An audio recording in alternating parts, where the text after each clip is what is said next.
Hello, everybody, and welcome to the YCast, Season 7, Week 12. We have some good matches for you today, but introducing everybody, I am Dimension Satire, and I am joined with... Motark, Yubel, and FCD. Had some good matches, had I think one or two stomps and slaughters, but... We started off with Muscle versus Super Saiyans at Broly's Planet, and Super Saiyans won that one, bringing them up to 9 wins and 3 losses, and bringing Muscle down to 5 wins and 7 losses. What'd you guys think? Muscle, they didn't try. We talked to Coach Ryan, and obviously sitting out Broly. Come on. It's obvious he was just going to be like, forget it. I'm not even going to try against the Super Saiyans. Rather sit out Broly, take the L, and then, bring him in and try to get more Ws with the last 3 weeks to try to bring Muscle up to the top of the division. That's definitely what it seemed like his plan was. Well, yeah, they could be focusing on future weeks, benching a stronger character so they can go full force with whoever they face next week. I mean, I'm kind of insulted. Like, if you want to, take the L on someone, why don't you take it against the Boos? Like, we just want a free win. It won't be a free win. We never get a free win. We always earn it, except for when we sack the crap out of our divisionals. Well, I know Muscle face Valkyries next week, and it's not on their home. It's on their home map, so I don't know. Oh, that's good. They may pay for a map change. They may. Well, where would they go, though? I mean, because Muscle Tower is pretty good to them, more or less. I mean, yeah. Oh, I thought you meant the Val's home map, the ice. No. No. It's on Muscle's home map, Muscle Tower. Mm-hmm. Oh, I thought you meant the other way. But yeah, as a start, 13 didn't seem very impressive. I mean, he did some stuff after a while, but he took way too much damage, and when he transformed, it didn't seem like he got to do much. Those frickin' mid-Vegeta Rush Blasts just ate through his health. I mean, it is something different that we generally don't see from Android 13. Majin Buu AI Key +1 Power of Rage Power Body.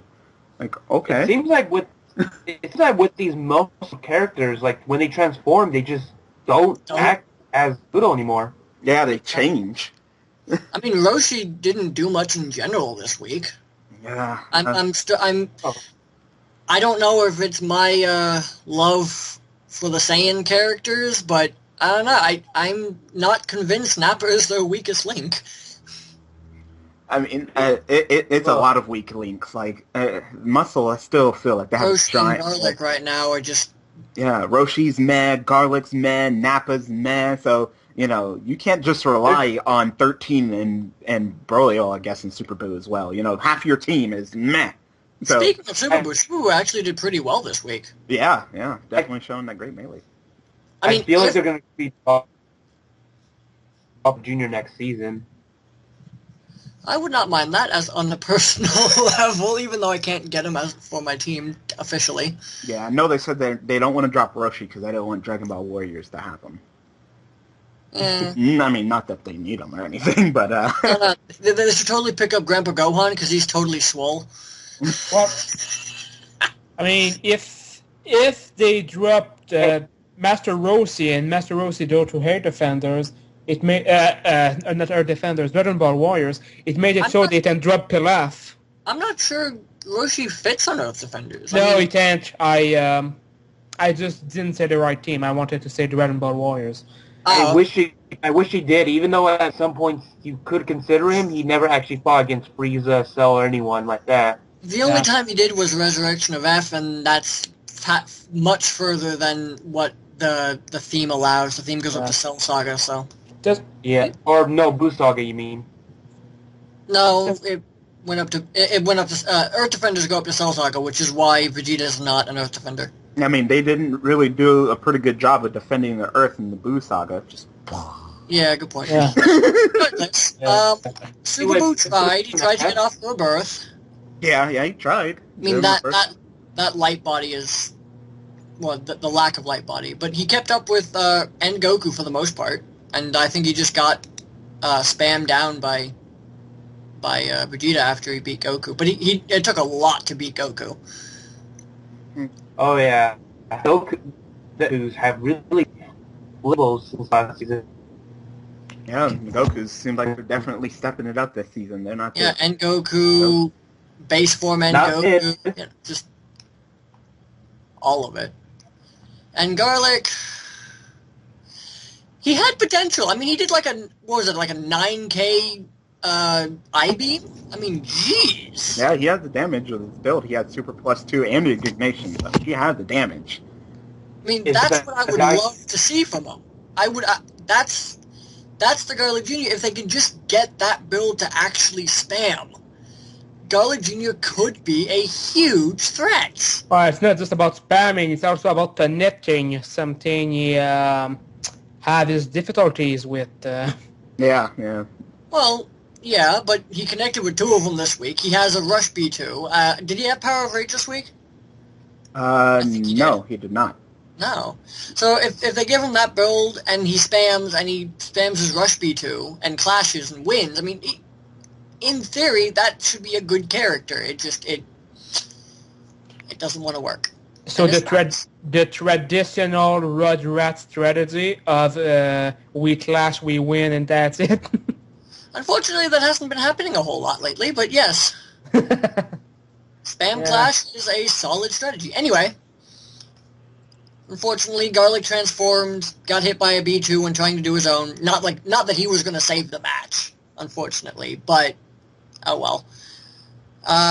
Next match was Dragon Ball Warriors versus Valkyries. And Dragon Ball Warriors won that, bringing them up to 8 and 4. The second highest win rate because Boos and Saiyans are tied at the top. And Val's lost, bringing them to 6 and 6. Perfectly even, which is interesting. Not where I expected them to be. I'd say they're about an even team in my opinion. You know, they have their ups and their downs, but they're a fairly solid team. It's just I feel like they're like everyone else. I feel like they're everyone else at the moment. They're still trying to figure out their entire team with the new difficulty, trying to see what's the perfect build or AI right now. Yeah. I got the feeling that the new difficulty just made like all of their characters stronger. I mean, with Pan actually holding her own, 18 being generally scarier, Aurelie being ridiculously scary at times, and Fasha still being Fasha. Yeah, especially in this fight. Holy crap, Aurelie. Val's really brought this back. Val's tried to start it off kind of cute. They thought that they could get off the power body on the starting Nom with Fasha, attack plus 2, defense plus 1, serious, master strike, power body Broly AI. But no, Dragon Ball Warriors are too smart because not only did they put power body on Nom, but then also purchased the Draconic Aura to flip it around on Fasha. Yeah, I mean that was a complete 100% counter, and I think the match pretty much showed it. Fasha got in some good hits, but that was basically game over. Mm-hmm. Like from the very beginning. I mean, the fact that I think Fasha did as much damage with her B2 than she did with her melee is just wow. Mm-hmm. But I mean, it wasn't a complete slaughter because, of course, we had Demon Child decide to definitely show up and put in that work and turn the fight back around after Nom. Yeah, by all means, this should have been a slaughter. Mm-hmm. By all means, but gotta hand it to Aurelie. Holy crap, good showing from her.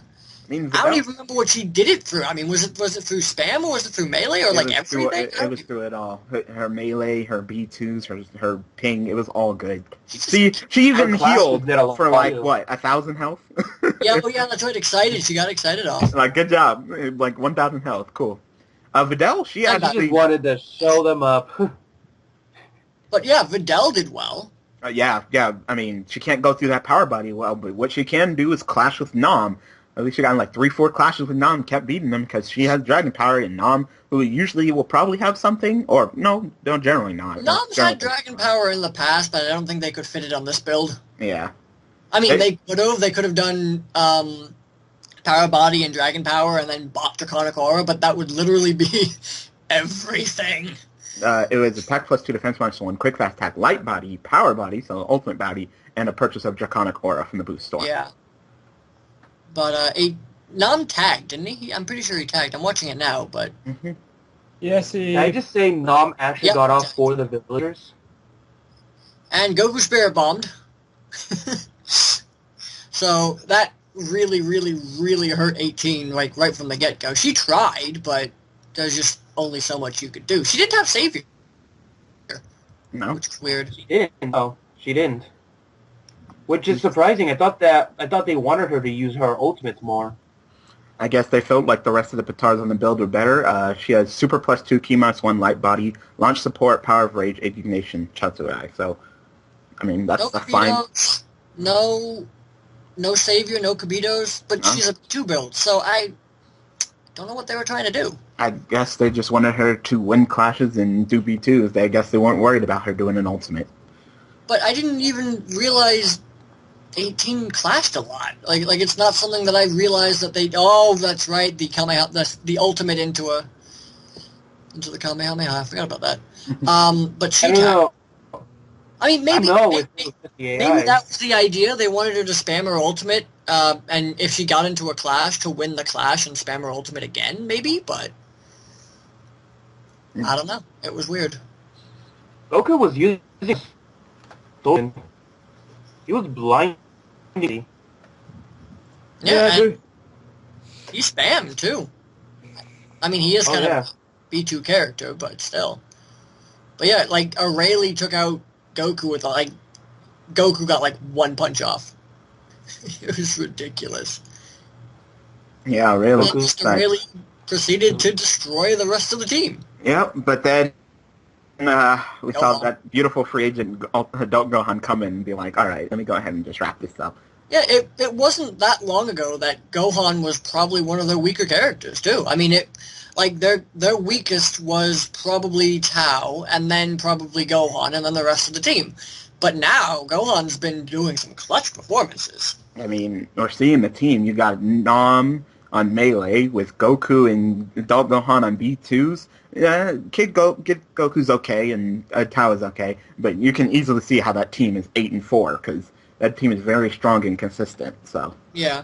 I mean, Kid Goku's actually been a really good meleeer this season. He just got outplayed by Rayleigh. Yeah, now since he's getting back onto his Melee build, it seems like they're definitely trying to decide who's getting the Melee build between Kid Goku and Tao, you know. Definitely pulling up. I would say Kid Goku. I would say Kid Goku's been doing better.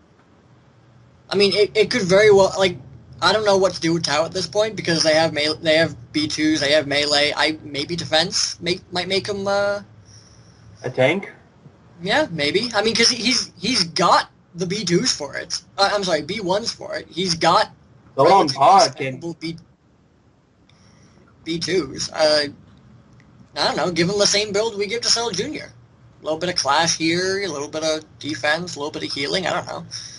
Mm-hmm. Could work. Do they have the Eternal Life on someone, or already? They have the Eternal Life on early Goku. Okay. Because I was going to say, if they want a complete tank build, they would need Eternal Life on that, but if they already have it on someone else and it's working, I don't know if you want it. I don't think early Goku generally goes with Eternal Life. I think they just put it on him for this fight. To counter... Makes sense. Mm-hmm. They wanted him in and spamming as long as possible. It was Eternal Life and spam build, basically, right? Yeah. I'm glad people fighting for Eternal Life. I really, really, really liked that build.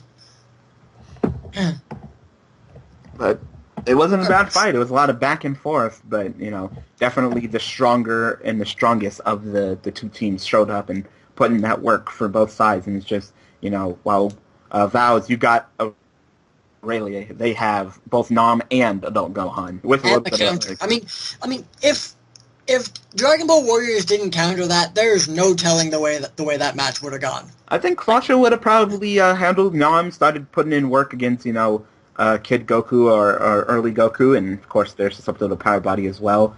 And she probably could have at least took a character and a half too. So if they didn't get countered, I could definitely see the Vows winning the fight with Fasha taking a character and a half to 2, and with a Rayleigh. But that counter is just too strong. I could probably see her going even with Nam on this new difficulty. I mean, on the old difficulty, Nam destroyed Fasha like every time, like bar none. New difficulty, I could see them being even. I'm not sure. I don't think Fasha would have destroyed Nam and then taken out somebody else. I don't see Power Body and no Power Body response to Nam. I mean, Nam's pretty wise, as say it's a computer. He could probably smash it up, but there's there's something about Dragon Ball Warriors that often people forget because we are so used to talk about how good the characters in the team are. But what some people don't seem to get is how smart the people who do the builds are in Dragon Ball Warriors. Oh, definitely. I talked with the members of that team a good amount of time as they are from the same generation of me of some sort. And they're people I respect a lot, and they really know how to do builds. It's no surprise that they transformed the Dragon Ball Warriors that was once a team of underdogs into a really great team. It's not just the characters in the team. It's also the people making the builds for these characters. Yep, I mean, you can have the strongest characters in the league. If you make weird builds and don't try to counter, you're going to have a mediocre win-loss rate. I mean, there's a reason why this is a community-based thing and not a couple people doing this all the time. There's not one person who's the best at everything. You need a second opinions. But I mean, how many teams will be falling to like 10-0? I mean, to like 0-3 or 4 at the start of a game, at the start of the league, if it was only like one person on the team making every decision. Yep. I mean, if you have one person on the team, they may come up against with a good build sometimes, but not unless like they've been with the league for or been with the team for ages and they know everything about their characters. Chances are they're going to have a tough time. But anyway, moving on. Next match we have, where is it? Aha! Majins versus Gohans at Mount Power Zoo, and Gohans won, unfortunately, bringing them up to 8-4. And bringing the Majins down to 4-8. They're not out of playoffs, but they're, depending on who won between Saiyans and Majins, they might have a tough time. Yeah, it's getting really close in West Kai when it comes to who's going to get dropped for the playoffs. And I believe they face each other in the final week, in week 15. So. Oh, they have. It's going to be coming down. So that would be interesting to see. Anyway, it was an interesting match. Yeah, that's what I'm saying. Week 15. It was an interesting match between Sopovich and Bojack. I mean, at least at the start. As soon as I saw the builds and I saw that starting melee Bojack and that starting defense Popovich, I'm like, Popovich is going to get taken down. You know, Bojack, he has the melee to break down that wall, and he has the eternal life to stay just as well as Popovich. So I knew, unless Popovich stepped it up completely and outclassed Bojack in skill level, the stats were not in his favor, and in the end... Well, the thing is, Spopovich was really holding his own for, I would say, half of their health? When they got down to half health, like, Bojack just realized, like, okay, I know how to get the edge of this. Let me spam everything. Mm-hmm. I mean, how many trap shooters did he connect with? Like 3? And then 2 full power energy balls, and then one ultimate on Spopovich, and by Spopovich. Mm-hmm. Yeah. And then he did another ultimate against somebody else. Jeez. But you have to admit, if Spopovich was with a melee build, he probably would have done close to beating, or at least all out beating him, if he had that power output. Yeah, it was basically, it was what, Eternal Life and melee versus Eternal Life and defense, right? Mm-hmm. Yeah, basically, yeah. Yeah. Well, and while I understand the concept, that's not something I would try against Gohans for precisely this reason. No, if I was on the Majins and they were like, oh, we should start off with defense Popovich, I would be like, no, that is a terrible idea. I mean, heck, if anything, I would have started off with a Clash character. I mean, just spam him down and clash him down. I would have started off with Majub. I mean, I know it's getting sad for them to do that, but a quick, fast melee Majub, as long as he performs well, can take out Bojack. You know. But yeah, I mean, have Spopovich against someone like Saiyaman. You know. Yeah, that's the that's one of the main weaknesses of big characters like Bojack is that they can't handle quick melee that well. Mm-hmm. Well, Bojack's generally dodgy lately, but yeah. He's been holding his own, but yeah, in general, a fast meleeer who is as aggressive as he is and clashy, potentially, would probably be better. Oh, you mean Majub? Yeah. Well, Majub, heck, I think even Babidi would have been a good starter against him, probably. Which was odd, considering Babidi, but, you know. But Spopovich, that wasn't a good choice, you know? I mean, I know Bojack starting is predictable, and you thought, if he still goes with the defense Popovich, he can... Because I'm assuming that Majins thought they could probably predict the starting Bojack, but that wasn't a good counter at all. Like, no. And you ran into that. On paper, it sounds like it would be a good plan, and I can vouch for that kind of situation. But then when it actually comes to a match, by Bojack. Maybe if he was on a melee build, like Bojack was, but defense weak to melee, so that wasn't that great. He tore down that wall.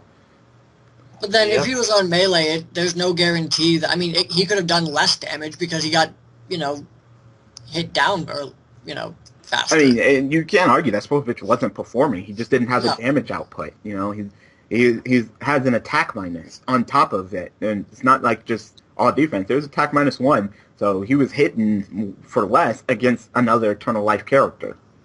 So that definitely doesn't help. While Bojack is pretty much going all out, attack +2, serious, and combo master. I mean, there's a quick fast attack, but still, I mean, he pretty much has 2 out of the 3 melee Vataras that you put. But you know what's interesting to me? Bojack has used his full power B1 3 times and launched out an ultimate using that twice.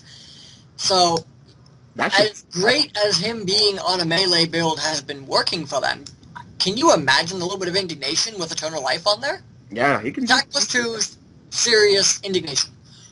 Holy crap! With Eternal Life. That would be scary as all balls. I mean, that's the Ginyu AI for you. But then, Kid Gohan did really well. All of the after-image strikes. Yeah, just Majub. Like, Majub wasn't even a factor. It was pretty sad, Well, Majub was pretty much taken down by Bojack as well. Mm-hmm. That didn't help. It's like Spopovich got cleaned up, and you think that Majub would be able to... If he kept flashing, that would have been one thing, but he didn't. And then, Majub, Spopovich... excuse me, I can't talk right now. Bojack tagged, and Majub is just...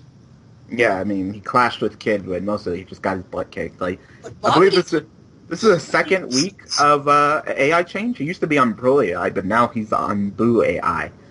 He did fine against the Super Saiyans, but this week, not really. I don't know, maybe it's a stage, but he just didn't do... Wasn't he I don't understand the reason for the change. Did he just drop all of a sudden? I don't get it. They changed week 11 after they fought against the Vals and lost against the Vals in week 10. Then in week 11 they changed Majub. So yeah, that's kind of sucks. But I thought Majub did well against the Vals. I don't know. Maybe I'm remembering it wrong. I can see what they're trying to do. They're trying to see if they can get Majub to be his old spammy self, even if the match doesn't particularly pertain to that. They still want the old Majub back.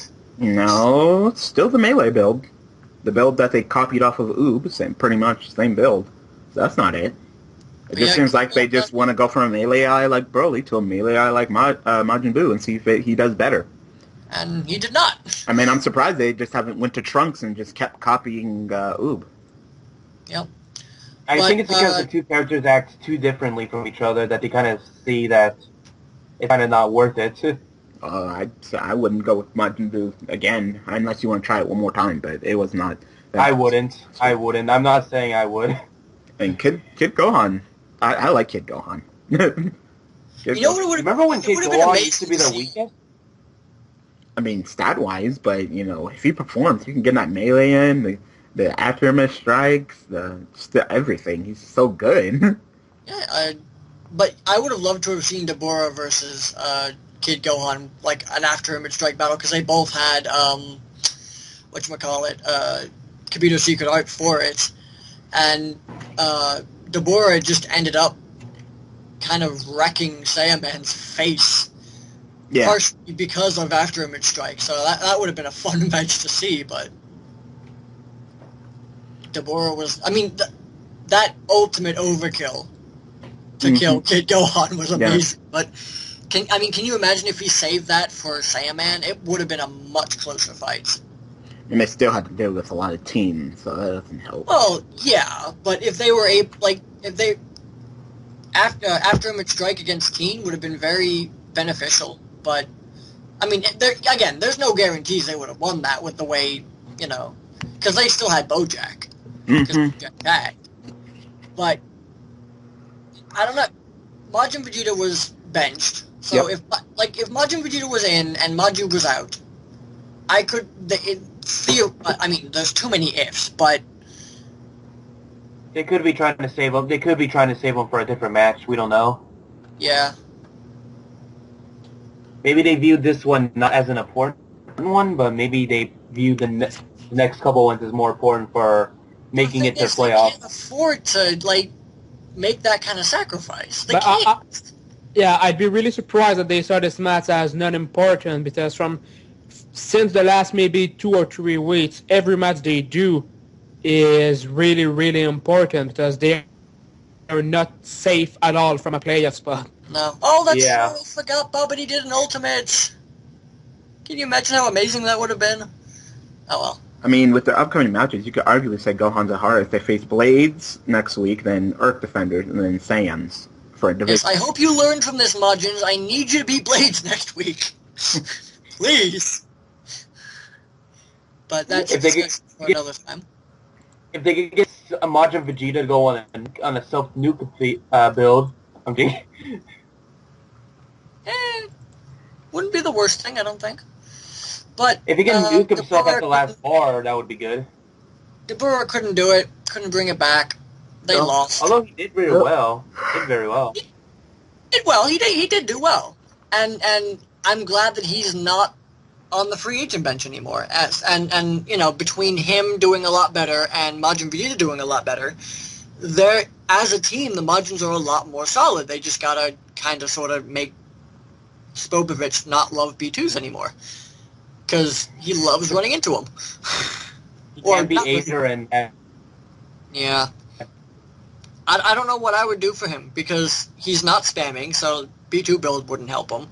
The defense build is being, out meleeed. I don't know, it's weird. Maybe it's just all or nothing melee build. I think that's the best option for him, is just to try to get as much damage as he can. Yeah, just go to classic melee build. I mean, you've seen it's working for Bojack. Slap on melee Pataras, give him eternal life, let him go. It's simple. Yeah, but I'm not sure his AI is going to solidify that, It's not... It's weird. I mean, there's no harm in trying it, especially if Maju isn't going to do the melee for you. Yeah, that needs to change. I don't know if they've been testing it, because I kind of haven't been on the testing scene for a little bit, but that needs to change. So I haven't been testing. On to the next match, we have Namekians versus Blades, and Namekians won that, bringing them up to 5-7, and Blades lost, bringing them to 4-8. Zalabrator, you're my second favorite person in the league right now. No, I'm kidding. And you are the one I hate the most right now.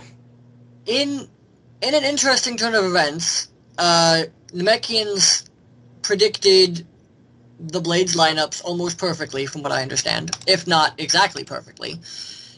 Including, I think it was Sword Trunks' power body? Mm-hmm. Was that the case? Mm-hmm. They've been loving putting a power body on him. So they had 2 Dokkanagores. They had it on Tambourine and whoever was the second fighter. I think it was Late Piccolo. But Sword Trunks didn't really seem to care about that, because he had an even fight with Tambourine anyway. I think until the end, when Tambourine's just like, you know what? I'm not accepting this. Yeah, and he beat him, but then Janemba is like, okay, you can go away now. Janemba is probably one of my favorite characters in the league. Not my favorite, but one of them. I always like watching him fight. But this was the Tambourine everyone was afraid of back then, a couple seasons ago, when he was almost unstoppable. Where he is just the threat that you're looking for in the team. He did a 12k melee combo on his last bar of health. Yeah. Exactly. This is what I'm saying. Like, with no quick fast attack. Yeah. Yeah. I mean, jeez. I mean, but this is also the kind of Tambourine that we saw against Earth Defenders. I mean, he's not the most consistent, but he pretty much gets the job done. When he wants to. When he wants to, yeah. But I believe Late Piccolo essentially had Super Plus 3 because of a boost or buy, right? Yeah, Super Plus 3. Yep, I mean, he was doing, like, what, 11k light grenades? Mm-hmm. Like, right from the beginning? Can you imagine if we did a Hellzone grenade in Hell? Oh, wasted opportunities, man. Wasted opportunities. I think the best that he does it is if he launches them and then does it, right? Because then all the spheres follow? Not all. It depends on how fast he launches them, because they could fall down and then still hit the ground. But yeah, Late Piccolo made quick work of Janemba with 2 light grenades and a special beam cannon. Mm-hmm. He's like, I'm not dealing with this. Yajirobe did pretty damn decent this time, though. Yeah, he cut him down. That he has to learn to compensate for his dead zone on that B2, though, because he could have done so much more damage. Oh, yeah. Just the fact that he was punched out of a swing of a sword just made me, what the fuck? Facepalm, yeah. I didn't even know you can do that with him. I didn't even know there was a dead zone for him. Yeah, it's been a thing this season. There's been a couple times where he's fired it at, like, point-blank range and then just kind of sits there and wonders why it didn't hit. But, yeah, I mean, when he does him, he's great. I mean, it seems like most of his damage is through his B2s. And it may not be the most feasible thing, but I'm very curious as to what a B2 build on Yajirobe would be like. I mean, because I've just sat here and watched him throw out, like, 4 of them. I think 2 of them were in max power. You know how blades are. If it ain't broke, don't fix it. But they are broke. They're not going to fix it. They're just going to keep trying to get easy wins or wins. Hey, I'm not complaining because you're in my division, but if you weren't in my division, come on! Oh, right, I forgot. You're still worried about even making it to the playoffs. Oh, Boo's already got a guaranteed spot. Blades can't pass us. Can we boot you from the Whitecast again? That'd be great. Oh wait, I'm hosting the call. It's fine. Can I just say, before he shut up Janemba's freaking Mystic Breath with a light grenade? Oh yeah. He just shoved it in his mouth. That's weird though, because normally Mystic Breath cancels out all that crap. I don't think he spit it out yet. It must have hit just before it came out. Yeah, but nice attempt, but bad timing. Yeah, he was like breathing in. I just want to imagine.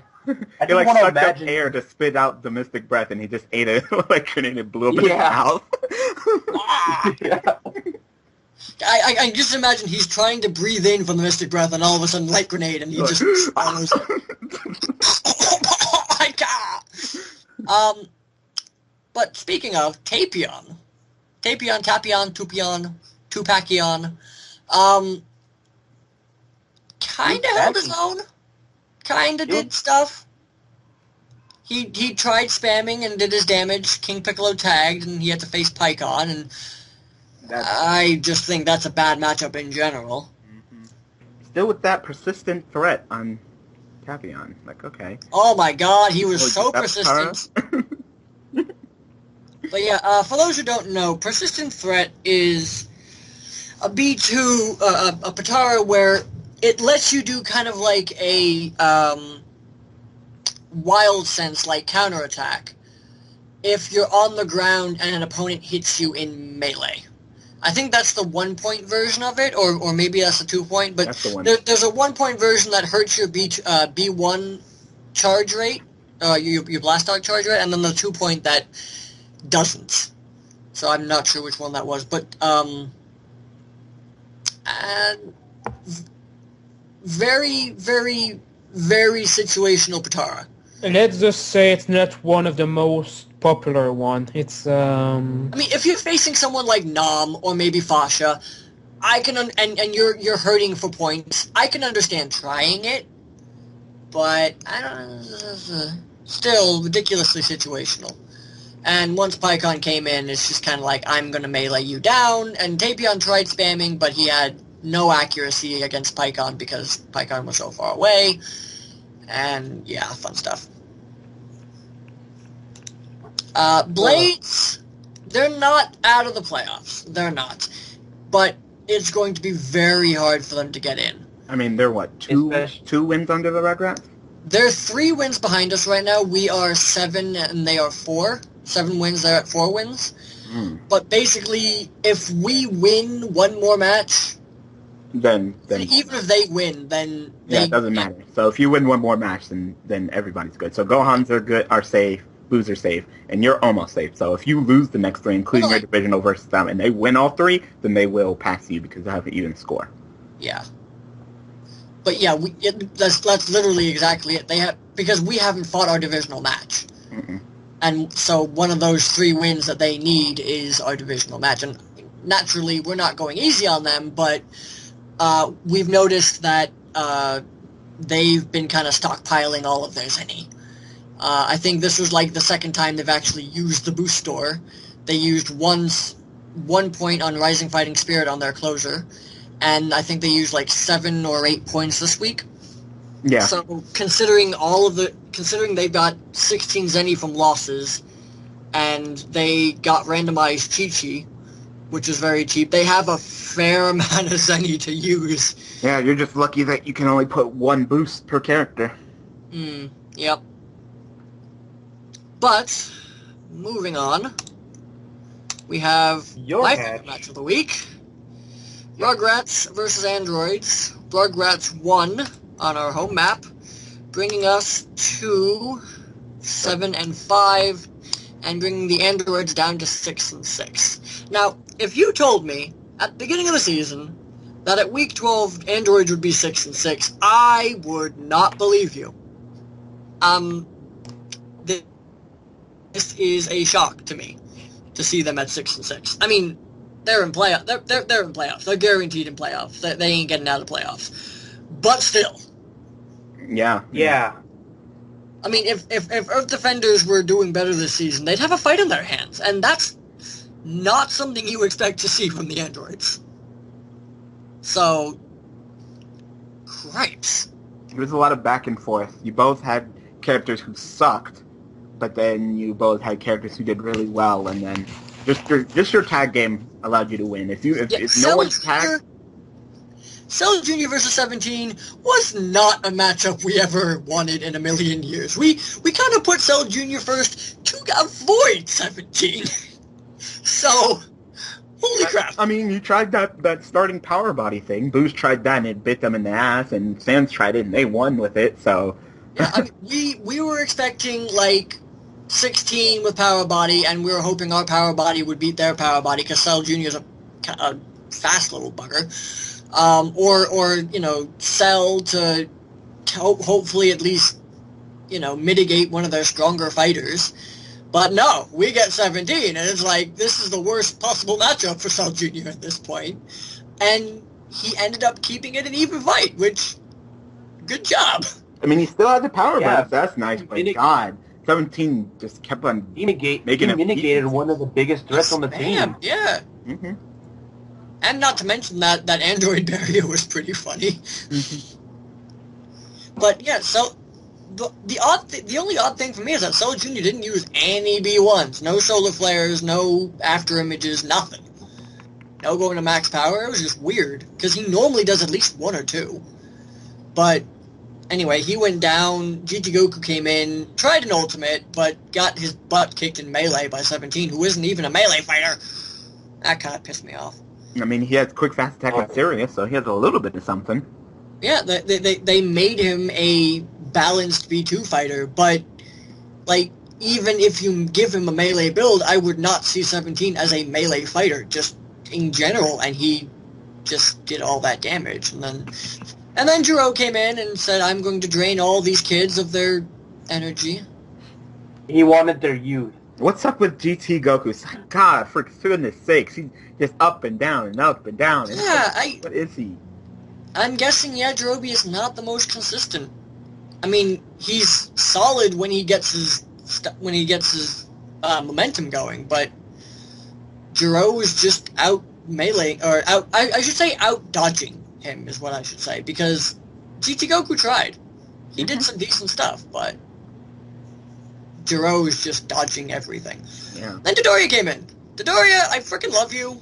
I mean, stats wise, he's definitely our weakest link. I don't. It's so weird the fact that he has less than 40k damage on average, because I'm pretty sure it generally takes his man, and generally more than that. But he's got 36k average damage, and it's weird. But this is the second time he's gone up against a life drainer, and generally kept even with them, even with all of that energy that Jiro gained back, which. Yeah. Just thank God that Dodoria tagged, because Dodoria would have died. Yeah. Dodoria is two characters down. Dodoria is a very interesting character this season, which I very like. Dodoria's been fun. Yeah, it's fun. Yeah, confusing. There has been fun. If about what Dodoria has. Dodoria has power body well and savior, while max power. I don't think we've ever given her power body. Yeah. I'm like, oh, Dodoria has power body. Like, Dodoria doesn't have power No, Dodoria has max power and power body, or brick wall and power body, and false courage. Oh, yeah, I know that. I know that from the minor league. I know that very well. Yeah. But Dodoria tagged and she got back a second bar of health. Kid Trunks came in, which... Kid Trunks kicked that butt. I mean, Cell was just terrible. Like, I don't know what they were thinking. Jiro did work, but then Cell didn't, so that kind of evens out, and with the tag game. But you know what's interesting? Jiro stacked finish sign, went up to max power, and then proceeded to use Darkness Eye Beam, or whatever it was. Bionic Punisher, his version of Darkness. And despite what Squee and Piff said, that B2 stopped before Kid Trunks punched him. I don't know why it stopped, but it did. He's turned off. He's like, nah, I don't want to do this. Just I've already drained his energy. Do I want to do it? Nah. But, Kid Trunks with the spam. I mean, he's doing the spam and the melee, which is exactly what his build is made for. He's showing he's still champion MVP. Yep, very impressive. Potentially, yeah. But I mean, his B2, his 2-bar B2, once he gets his health down, does 7k. His rush B2 does 9.8k. I mean, holy crap! That's all of that is without a max power boost. No max power boost whatsoever. None. Yep. I mean, he could have done more damage before he tagged, but he tagged. Dodoria came in, decided to take a full combo with False Courage and just, not do anything. He's just like, haha, you can't touch me. And proceeded to head break Cell's face. So, I don't know what that was. All of a sudden, we see Cell with Rush Blast 3. I don't even think he did any Rush Blast. What was that? He did one Rush Blast, and it got canceled out by Kid Trunks' Rush Blast. So, nothing. What is that? I don't know if his Rush Blasts are damaging. You spent all them points for what? That wasn't even worth it. You should have just stuck with regular Cell. You're trying to experiment. You got cute, and you lost because of it. If Cell would have just even took his man, you would have won. But because Cell pretty much did absolutely nothing, you lost. But that being said, if GT Goku took his man, it's so many ifs. I mean, they kind of... Our horrible performance kind of canceled out their horrible performance. Mm-hmm. Because GT Goku and Cell did almost the same amount of damage, if I'm not mistaken. Yeah, they pretty much did a little bit over a bar. Both. Yeah. I mean, I've got it up here for... So give me a second. Where is it? DB Warriors. I got it. Androids vs. Rugrats. Cell did 16,000 damage, and GT Goku did 12,000 damage. So Cell actually did more than GT Goku. But that was all negated with your tagging. Well, yeah, but then again, ours was negated due to Jiro's crab, so... I was going to say, it was pretty much an even fight. It was a really even fight, and the tagging is what allowed you to win. If you didn't tag, you would have lost. Well, basically, the tag game is what made it pretty much an even fight. Otherwise, it would have been a slaughter. I mean, they would have kicked our ass. The fact that Dodoria tagged at the last little ounce of health just sealed it for you guys. Yep, that last little ounce, enough for it to come in, and Ader's like, oh, I'm on my last leg. I just took out Trunks, and I got nothing left. I got nothing left in the tank for you. I mean, honestly, looking back at it, there's no guarantee because Dodoria ended up doing a false courage. She could have done like more combos, and then she could have died. And then Kid Trunks basically took Ader down to less than 1,000 HP with that last full power energy wave. Mm-hmm. Probably less than 500. You know, so it's no guarantee. Technically, but stop making up excuses. I'm not making up excuses. I'm just saying. No, with the tiny amount of health that. No. If Ader would have took out the Doria, then Trunks would have had nothing to tag into, and then Ader would have done false courage. That doesn't matter, man. He had to have done a B2, and there's no guarantee he would have done that watching the match. Okay, whatever helps you sleep at night. You got the win, so we're just... I know, I'm just saying, false courage is a good thing. Oh, anyway.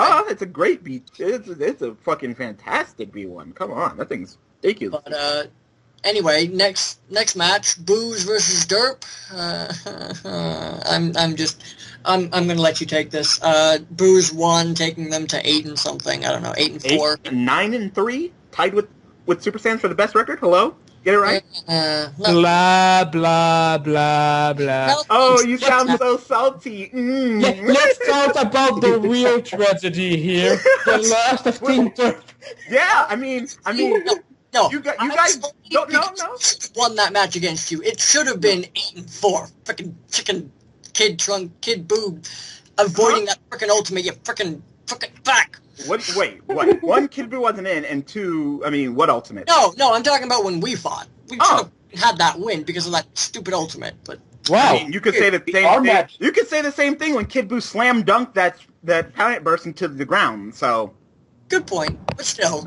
I mean, all right, well, I'm not talking about that match. We already talked about that match. We won that match a long time ago. We're talking about this match we won. I mean, I know you get them mixed up because Boos win matches, but no, we're talking about this victory. Derp went down to 6 and 6, which, all things considering, isn't a bad place to be. But they're still top of the division. They're still top of the division, but they're technically not safe. No, not even close. I mean, I don't remember what the divisional matches were, but Namekians, Muscle, and Ginyu are all 5 and 7. They're all one win behind them. Yeah, and they can't even pull off an even score because I believe Derp lost every single divisional. So yes, Derp lost every divisional. So if there's an equality, Derp is last. So yeah, they can't afford a tie. Yeah, so I'm sorry. They can afford 1 tie, maybe 2 ties, but if all of South Kai ties them, they are screwed. Which is really bad because they've done so well. All right, so shall we talk about the match? No. Go for it, Yubo. Go for it. Next. Right, it was Super Buu versus the match. That's it. Started off Gohan Buu versus Salza. It was an even fight. It really was. It was a lot of more smashing. Like they were just like smash all each other all over the place. But Gohan Buu edged out Salza, taking him out while having less than a bar. So very good performance from Salza. Of course, Gohan Buu's still kind of iffy. A different AI than what he would usually have, so kind of experimenting on him. Yeah, I was going to say, would you say that match was more Salza doing really well and... I'd say it's a combination. Of they got a really good, consistent Salza versus, well, Gohan Buu, we're going to change your AI and go out there and do your best. Because, I mean, he couldn't get any worse than what he did versus Rugrats, so... Yeah, that is true. So... But then you have the next fight. Yeah, Goku comes in. Gohan Buu runs up, punches Goku in the face, and is like, all right, I'm out. Tags out, never comes back in. Like, okay. In comes Mid Vegeta. And, we have to say that Derp actually did a bench swap. We predicted that Goku was going to be out, but we didn't even predict that they were going to do a bench swap and put out Kyuubi for Engoku. So they had their best, and we're like, oh, well, if they're going to put out Engoku, then we'll just sit out Kid Buu and have the, easy sit out. No, we were wrong. But Engoku was supposed to be out, but Vegeta said, well, you're supposed to be out, so let me just put you out. We all know what happened. You paid the Missioners 3 much higher than what we paid him for. That's the only difference. Yeah, we totally... You had him go get the baseball club. Yeah, we totally pay. We're like, man, we're so worried that we're gonna lose to Dirt, man. Commissioner, please take this money that Blues don't have because we keep winning, so we're only getting one Zenny off of spending it all after fighting Gohan. So how many Zenny do you have? You have like what, 3? 4. 4? 4. Gonna use it all on the candy store? I don't know what we're gonna spend it on. I mean, we could maybe spend it on Muscle or maybe spend it on Namek. I don't know, but 4. But no. It's just I don't know what happened. No, I don't know what happened. You need to get Style of the Strong on Kid Buu. I want to see it. I want to see it. That's like we can save up to 10. Oh yeah, that's right. That's 10. I keep forgetting this. Yeah, like even if we lose the next 235s, we still don't get 10.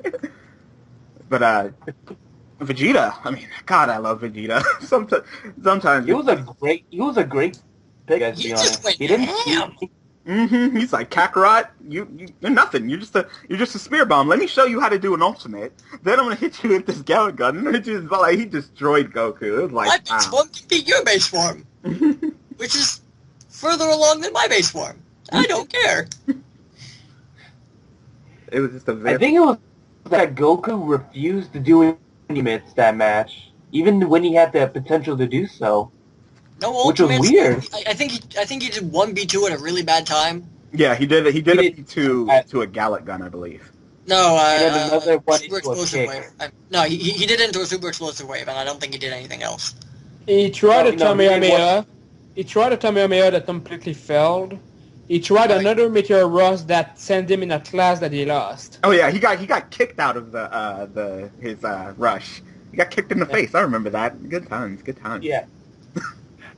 I mean, there was a moment where I thought that Supreme Kai and Devilman could have brought it. I forgot about that. The completely useless Mystic Breath.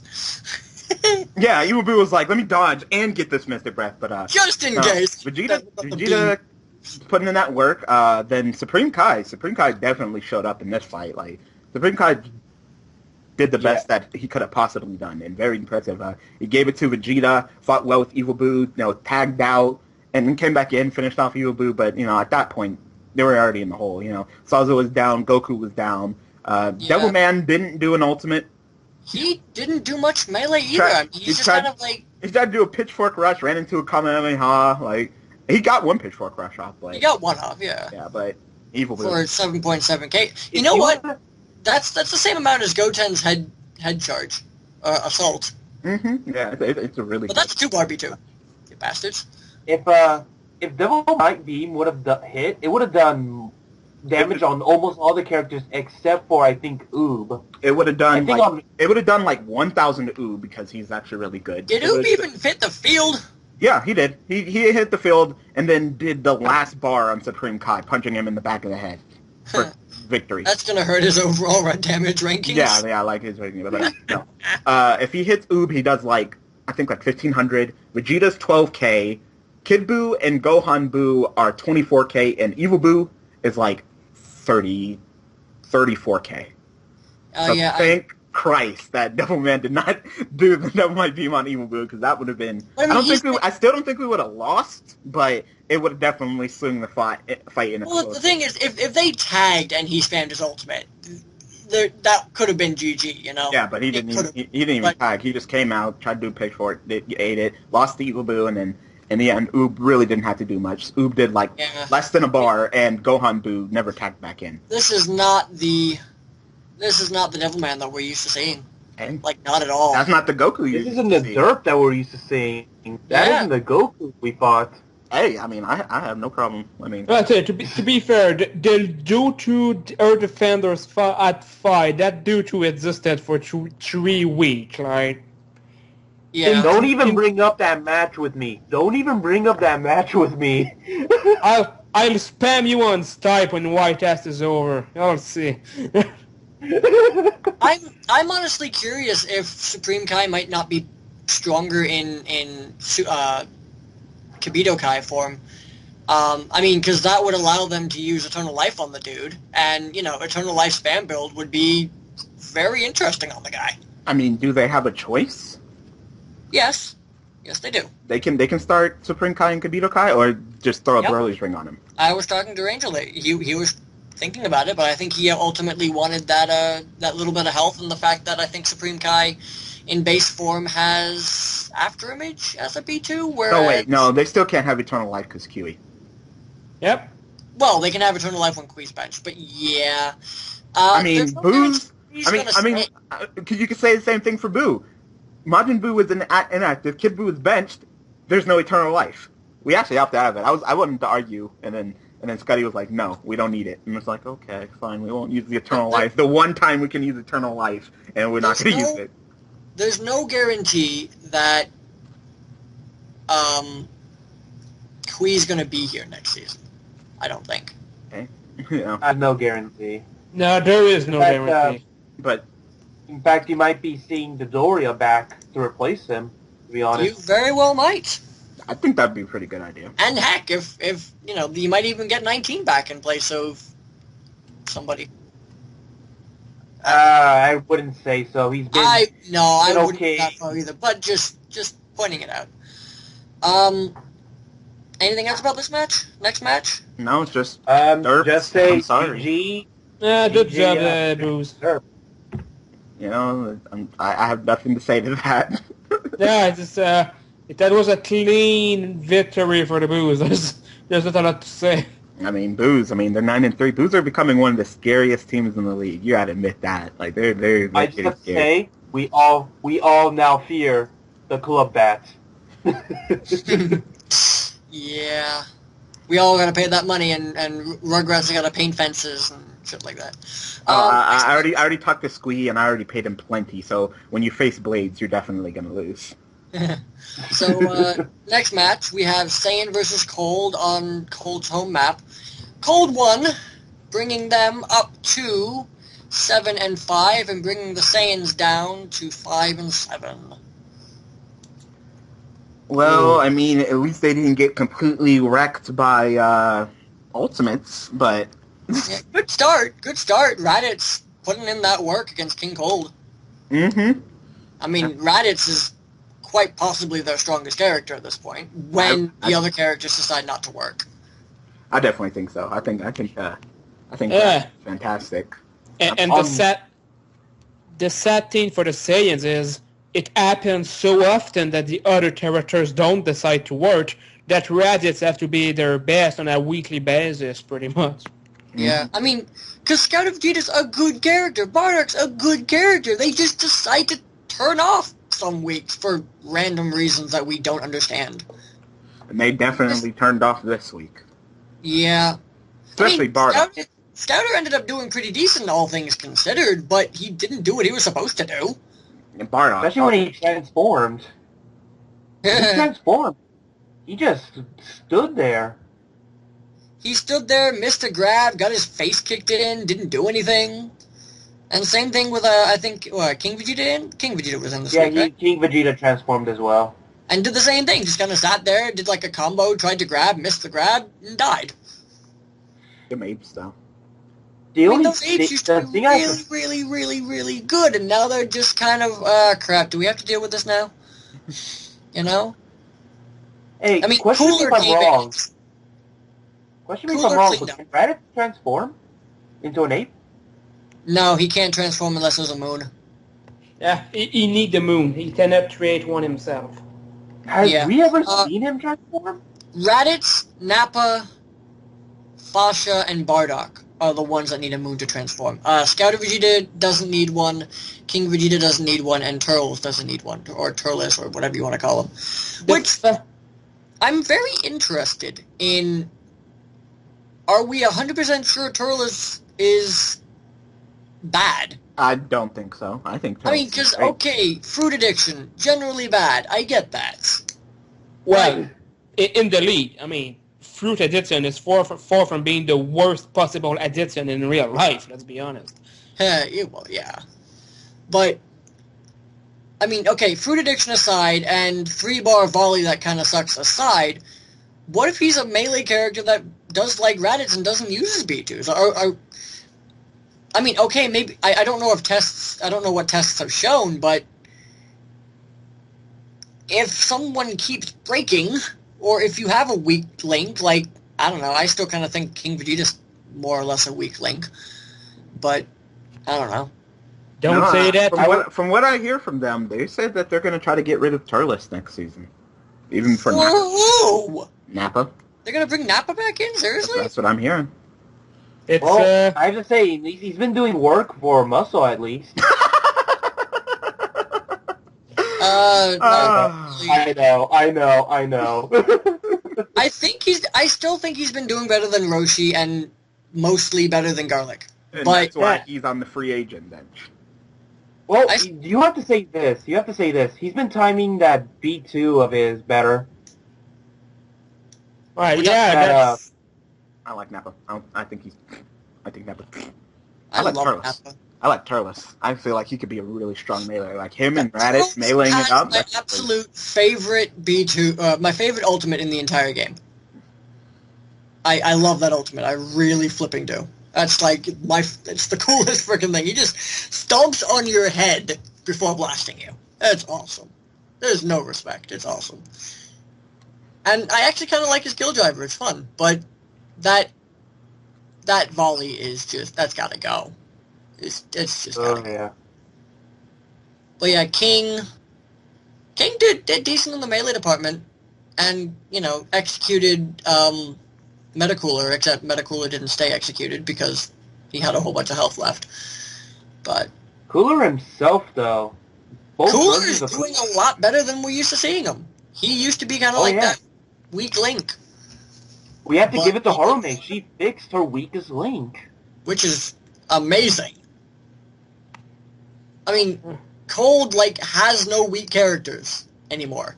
I mean, there may be times where Frieza or Mecha Frieza just kind of turns off. But even when they turn off, they're still solid fighters. And let's not forget... King Cold all season has been consistent. Really solid, yeah. Metacooler's been really solid. Yeah. Yeah. They definitely got out of their hole that they had at the beginning of the season. And let's not forget the greatest thing that they ever done. They fucking cycled Barrier perfectly. and Metacooler rebirths. Yeah. He hasn't done it lately, but he has the option to. He's done it a lot more. Yeah. But, back to the match, let's not forget the glorious, I'm going to destroy the planet, I am the King of Saiyans! Bad idea. Mm-hmm. You're the king of nothing if you're fucking dead. The Saiyan pride is not enough to stop a giant ball of destruction and pain. I think that's a lesson learned.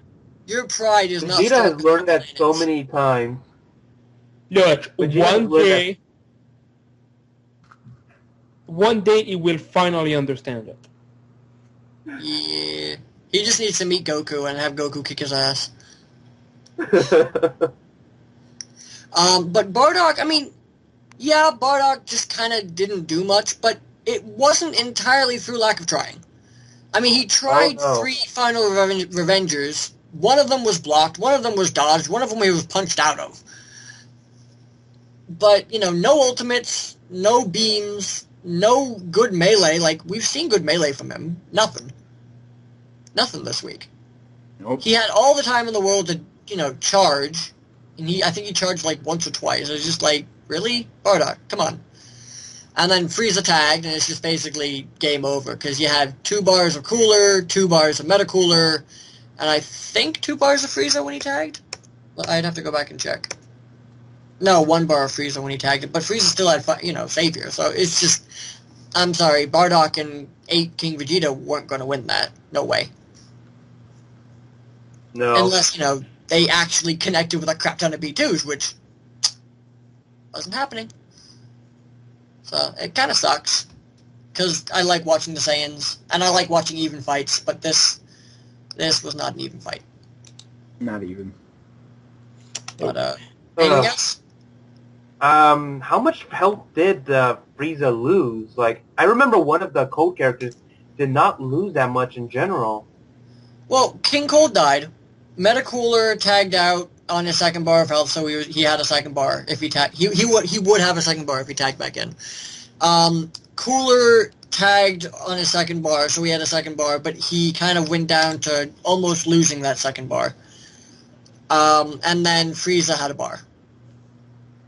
So it was Metacooler who's had the majority health left. Yeah, Cooler and Metacooler. And then Cooler Psycho Barriered a full power Gallic gun or whatever it's called. But yeah, that was a very solid performance. I'm gonna say they're gonna be one of our toughest matches. I'm guessing with Earth Defenders. Yeah, he faced them next week. That's gonna be fun. But speaking of Earth Defenders, they won their match against Ginyu. Woohoo! Bringing them up to... You do not know how happy our chat room was. You do not want to know how happy our chat room was. We won! But... Ooh yeah. Ooh yeah. A astounding 2 wins and 10 losses. We don't talk about 10 losses. Just focus on the wins. Look, 10 losses is just a number. 2 victories, it's where it at. 2 victories, boys. They won where it counts. Yeah. Hey, at least we proved they underestimate us, even if we're on test mode. Yeah. Good. Well, you're free to do a whole bunch of stuff now. But let me finish, please, by saying that Ginyu is now 5-7. Which is great for Derp, because if they won, they would have been down. Anyway. I have to get those anyway. With all due respect, this is kind of a pretty boring match. I'm sorry, it kind of was. I mean, even fight between Ginyu and Yamcha, more or less. Yamcha just kind of woke up like halfway through and just like, I'm gonna fight now. But I'll let you talk about this because happy win. Yeah, Yamcha, he has been our on and off character, as you guys can see. Last season he was one of our top characters behind Mid Goku, but this season he hasn't been that consistent. Like he'll have some matches where he doesn't spam, he doesn't do melee, he doesn't do what we've been wanting to do. Like he'll be good some matches, and then some other matches he'll just be standing there, which is what's been bothering us with him. But I suppose you could say the same thing for Ginyu, too, because on the beginning of the season, Ginyu was doing outstanding as a melee character, and then just slowly he's kind of dropped off to the point where Yamcha can beat him. It's like, what? What happened? It's, maybe it was just the fact that it was, like, mirror AIs, or not AIs, but, like, how they fight. It's just, like, so similar to each other. It's like one outlasted the other. Yeah. I mean, you would think... I find it funny how they both use, like, their max power B1 at the same time. That's what I'm saying, mirror. Yeah, I mean, similar B2, similar B1s, similar B2s, except for, you know, Yamcha has a rush and Ginyu does not. I was kind of his spirit, because when he does have max power, you guys seen that he does like to use it. Well, hasn't he only used it like once, or once that hits, and I think he used it once that missed. So I wouldn't say he likes to use it. He uses it when he has max power, but how often do you see him at max power? He tries to, but he always gets either knocked out of it or he doesn't complete his full power charge.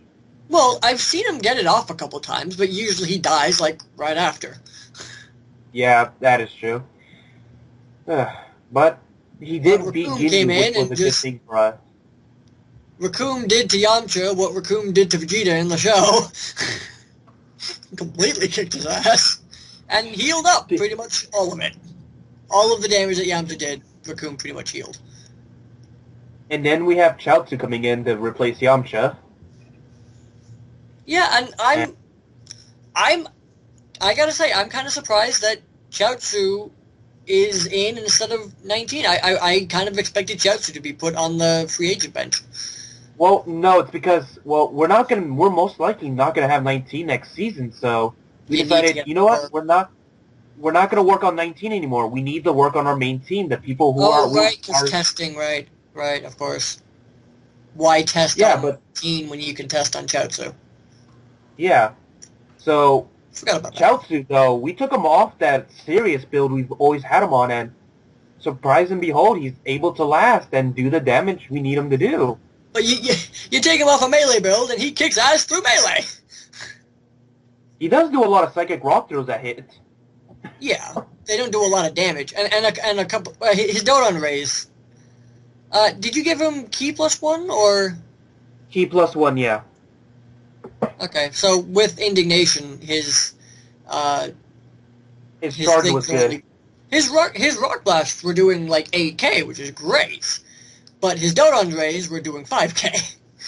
Well, that's how much it normally does. It's a quick beam. That's why. Yeah, but that's not a. Yeah.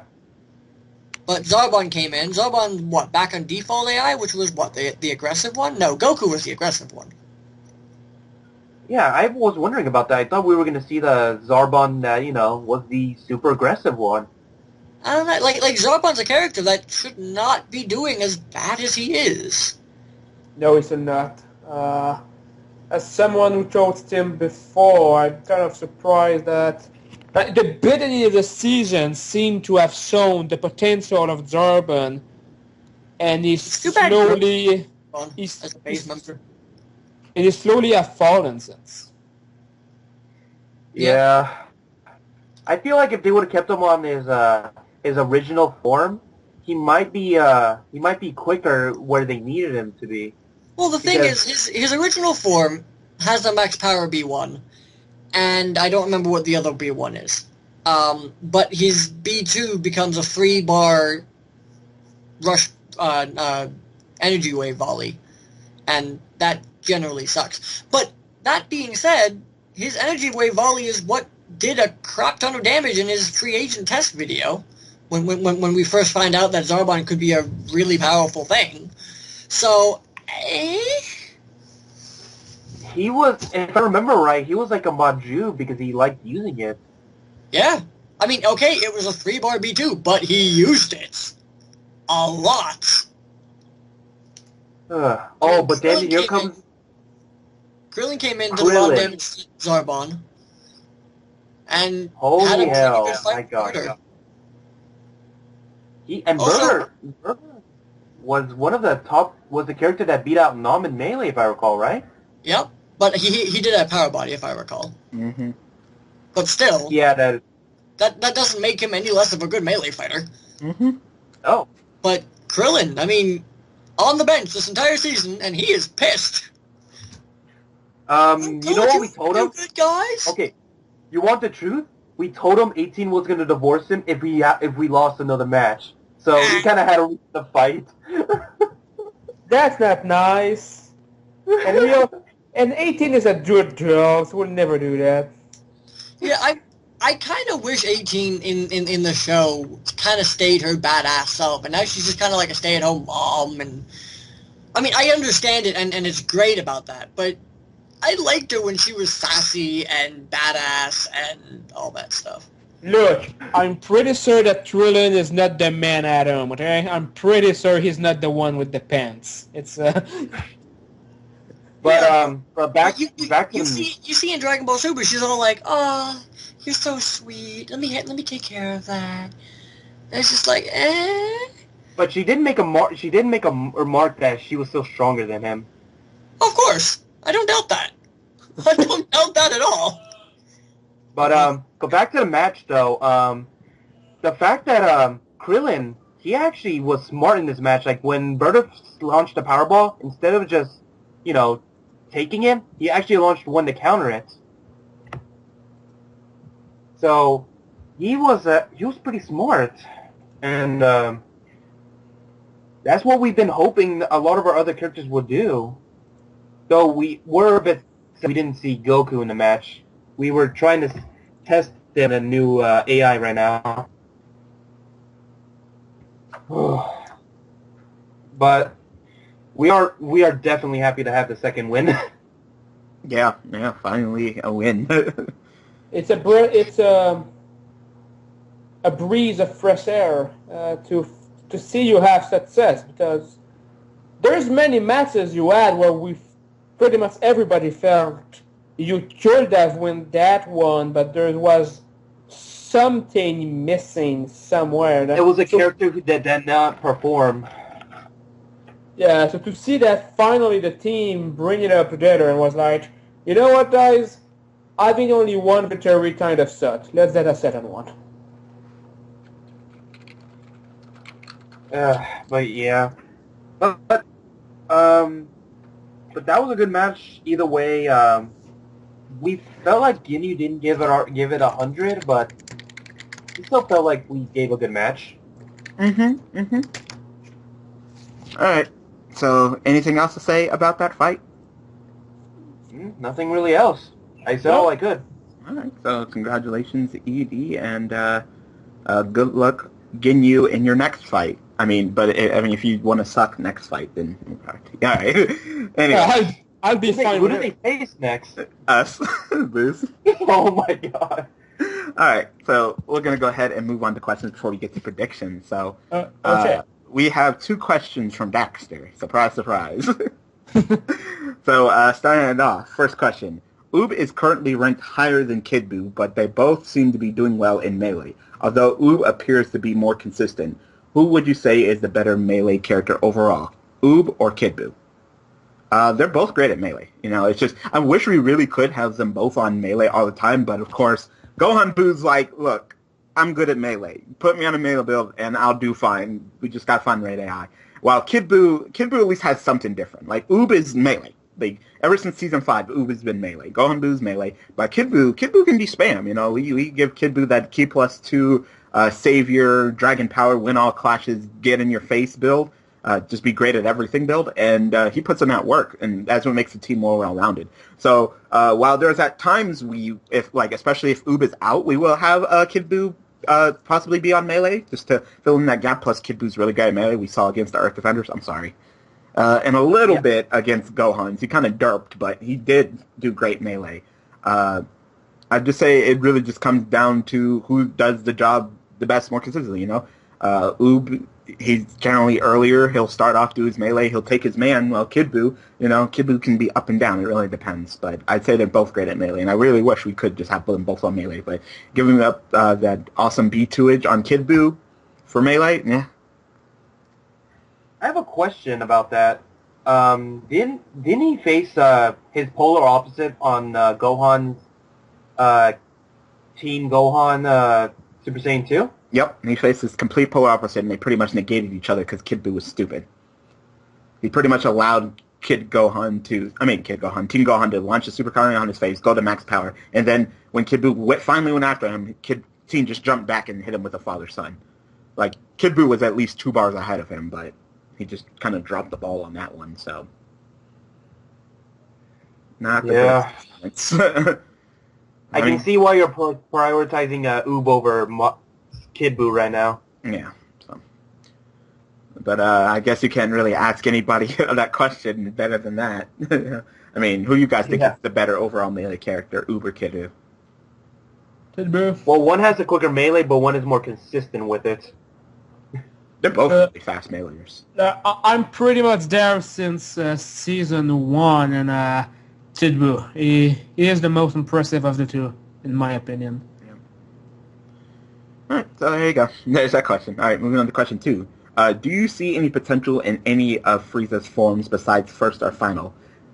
Being picked for Frieza to start in for the season. Second form well-rounded. Third form has great melee and rush blast, and max power has devastating B2s and damage output. So could you see Cold ever starting Frieza in any of these 3 forms for a season?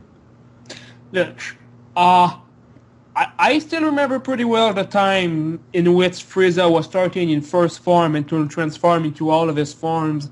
And none of the forms were bad per se, but from what I remember, the first one and the one he's using right now are the 2 best one as a starter. Obviously, someone could say that the one he have right now gives him less opportunity to gain health by transforming, which is true. But I feel it was one of the most consistent one and one with good B2s and Ultimate. So for me, all of the Frieza form are good. If they want to try something, they could try pretty much anything. But the first one and the one they're using right now are the two best one, in my opinion, as a starter. If I recall correctly, doesn't second form have some sort of brick wall effect? Oof, I don't remember if it does. Like, we never see it, I know, but I could have sworn each form had its own specialty. I feel like he had one. I feel like it, but that's not something I could be sure at 100% because it's starting to be not that much fresh in my mind right now. Really, I'd just say I would like to see some staying in forms. You know, whatever form you choose, unless you're choosing first to get the health, just stay in that form to keep that consistency. I'm getting sick and tired of Frieza turning into, Final Form Frieza turning to max power and not do as well. You know, if you want to try out third form like you did in the preseason, throw a Broly's ring on. Don't allow, like a melee max Rush Blast build and turn it into, Final Form Frieza that doesn't have them devastating Rush Blasts anymore. It doesn't make any sense. So, if you want to go with max power Frieza, then you got to build correctly around it. You can't go final into max. They're not the same. So that's just how I feel about the whole situation. If they want to, but no, I don't know. I think the ultimate spam and the high B2 strength, I think that's what they really like as Frieza to be, and you can't ask for anything better than, Final What's Form. Frieza's ultimate and base form, do we know? Death Ball? It's still, It's it's still the Death Ball. I mean, probably a crazy idea. I mean, I wouldn't necessarily say go for this, but it might be something to look into because I know Cold hasn't really tested it. But what if they did basically the same build they have now, but put them in base form, maybe with a Clash boost? Because last I remember, on the old difficulty, Frieza liked using that Rush B2, and if Frieza likes using B2s still, having a Clash powerful Frieza in base form, which gets a crap ton of health and maybe tags with Savior, that would be scary. Mm-hmm. With all them transformation and healing, too. Because he doesn't normally stay in the other forms that long. He goes, first form for a majority of the health, goes to second form, maybe does a B2, maybe a little bit, and then immediately goes to third form, and then almost immediately goes to final form. Mm-hmm. I mean, if he likes doing B2s in the first form, then give him a B2 build and just sit back. It might work. If I recall correctly, they tested him in third form so much in the preseason, and almost every time he transformed right away, even before he reached a low health point, didn't he? Mm-hmm. Yep. And that's not good. So if you want to go third, you got to give him that Broly's ring. Yeah. I wasn't even sure that he did much in third form anyway. He didn't. It was just the Rush Blast type. That melee damage and that Rush Blast damage. I mean, in theory, if they got him to do melee combos and Rush Blast combos, that would be probably one of the scariest characters in the league. Mm-hmm. They don't. He doesn't do that. And that's kind of sad. But, what can you do? Okay. So, that's it for all the questions, anyway. So, ready to move on to predictions? Yes. All right. First match, most interesting, obviously, is going to be Rugrats versus Super Saiyans at Super Saiyan's home. And I will go last because this is my team. Well, you go last anyway.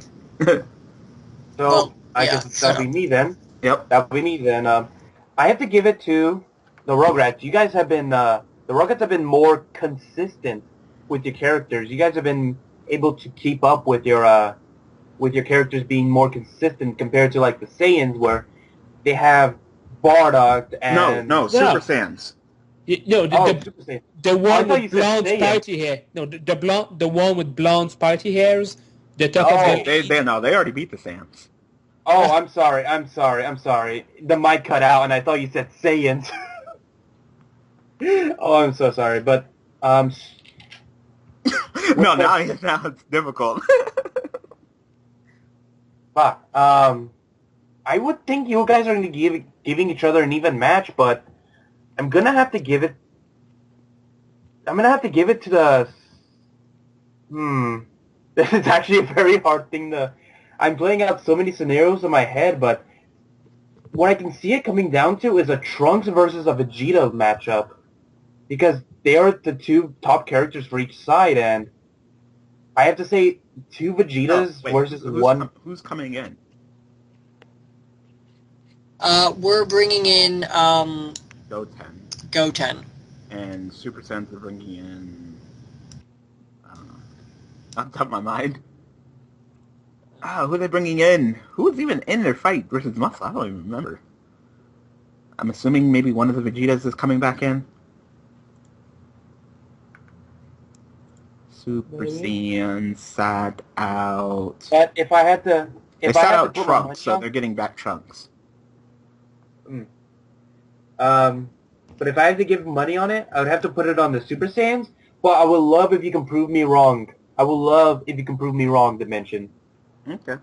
So one for Super Saiyan. I'm gonna have to say Super Saiyans. You know, they're a lot more consistent and have higher stats overall. Like we've seen time and time again, Rugrats. I mean, they're not like you may have beat the androids, but the Super Saiyans you can't have that. So you need GT Goku to show up. If GT Goku doesn't show up, I can't give it to you. Also, this is the time with the Switch, free Switch. So I definitely think that the Super Saiyans for Week 13 are going to sit out Trunks and bring back an adult Gohan. So you're going to face adult Gohan again, both the Vegetas and Goku, Gotenks, Boo. Like, I mean, Cell Jr. is okay. Dodoria's fine. Goten, we're still not sure if Goten is good. And if GT Goku's up and down, and Trunks. So hopefully Trunks can, you know, put in that work. But even if Trunks has an even fight, I don't think that you could take the Super Saiyans. They're just too strong of a team, too consistent, and have way too high stats. So I'm going to have to say Super Saiyans. FCD? Oh, no, FCD, I'm sorry, my bad. I'm kind of around, but not around. Yeah, sadly, I think I'm going to give it to the Super Saiyans. I love the Rugrats, and by I love the Rugrats, I mean I especially love the Dorio. But, you know, Super Saiyans, they're at the top of the lead with the Boos, and they're pretty consistent. Hold on, say that again. They're at the top of the lead with the Boos. Ah! I knew it would please you. So yeah, I'm gonna give it to them. They're just so good overall everywhere. They're one of the best team on paper. They're one of the best teams statistically. They're just one of the best. It's that easy. I know it's the Super Saiyans. I know. Naturally, I'm going to have to say my team because, you know, if we don't go into this expecting a win, then what are we even doing, right? Oh, no. Please. Beat the Super Saiyans, and then the Boos win, and then Boos are top of the league. So please, win. But, considering lineups are doing a bit, and this is not going to go up before lineups, I'm allowed to say that, Gotenks is going to be a thing! Oh. So I have no idea! Okay, let's see. Interesting. No idea whatsoever what's going to happen. No idea. Team wants to try Gotenks. We are trying Gotenks. May God have mercy on our souls. Yep. So you need Gotenks to show up. You need GT Goku to show up. I'm not even sure if GT Goku's in. But, you know what's funny? But our builds are almost completely mirrored what they were in the preseason. Wow. So you're just going to try to bring it back like you did in the preseason. And they beat you in the preseason, so... Yeah. Well, you can win. That's what the team... Well, we have a different GT Goku build, which is going to be interesting. And... Different from his usual build? Yes. Okay. Same AI, so we'll see what happens, but different build, yeah. But, it's almost literally going to be a coin flip. Coin flip, here we go. Heads we win, tails we lose, you know? Okay. I'm going to say Rugrats because they're my team. I have to. Yeah, I mean, yeah. All right. Because, Gotenks can do it. Yeah, he can do it. He just has to do it. Because if he does not show up, you lose. And if GT Goku doesn't show up, you lose. So there's a lot of factors. You need everybody to perform. Yep. But on to the next match is Derp versus Androids at Kame House. All right, so FCD, you are last. So go ahead, Motork. That's it. No, Diamond's first. No, Diamond's always last because he's. I'm always last as cast leader. Oh, okay.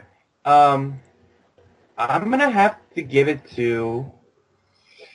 You know what? Oh wait, hold say on. Who's coming in? 16's coming in, and well, I guess technically Goku would be coming in because it was a sit out count for Goku. So and Goku's in unless they want to sit him out. Can they sit him out? No, I don't think they can because the sit out counted for Goku. So Goku is in, which means QE can be out if he has a sit out. So Goku's in. So Goku's in and 16 is in. And it's at Android's home field. In the water. I'm gonna take the risk and I'm gonna say Derp. Okay. Derp, I feel like they really, and pardon the pun, but they derped on their last match and that's what mainly attributed to the last win, to the last loss. And if they can get Goku to spam the ultimates again, and if I don't think there's anyone that Devil Might Beam will not work on that team, except for Ader. Ader? I think Ader's a pretty good guy. Yeah. Oh, and Android 16 if he's in. Both 8 or 16 are pretty much the two androids that turn good at it. So I don't expect they that were never Devil Might equal Beam. at one point.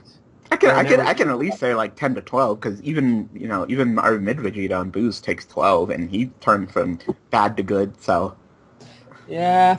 But I feel like if they can get the kinks out, they stand one of the strongest chances to take down the androids.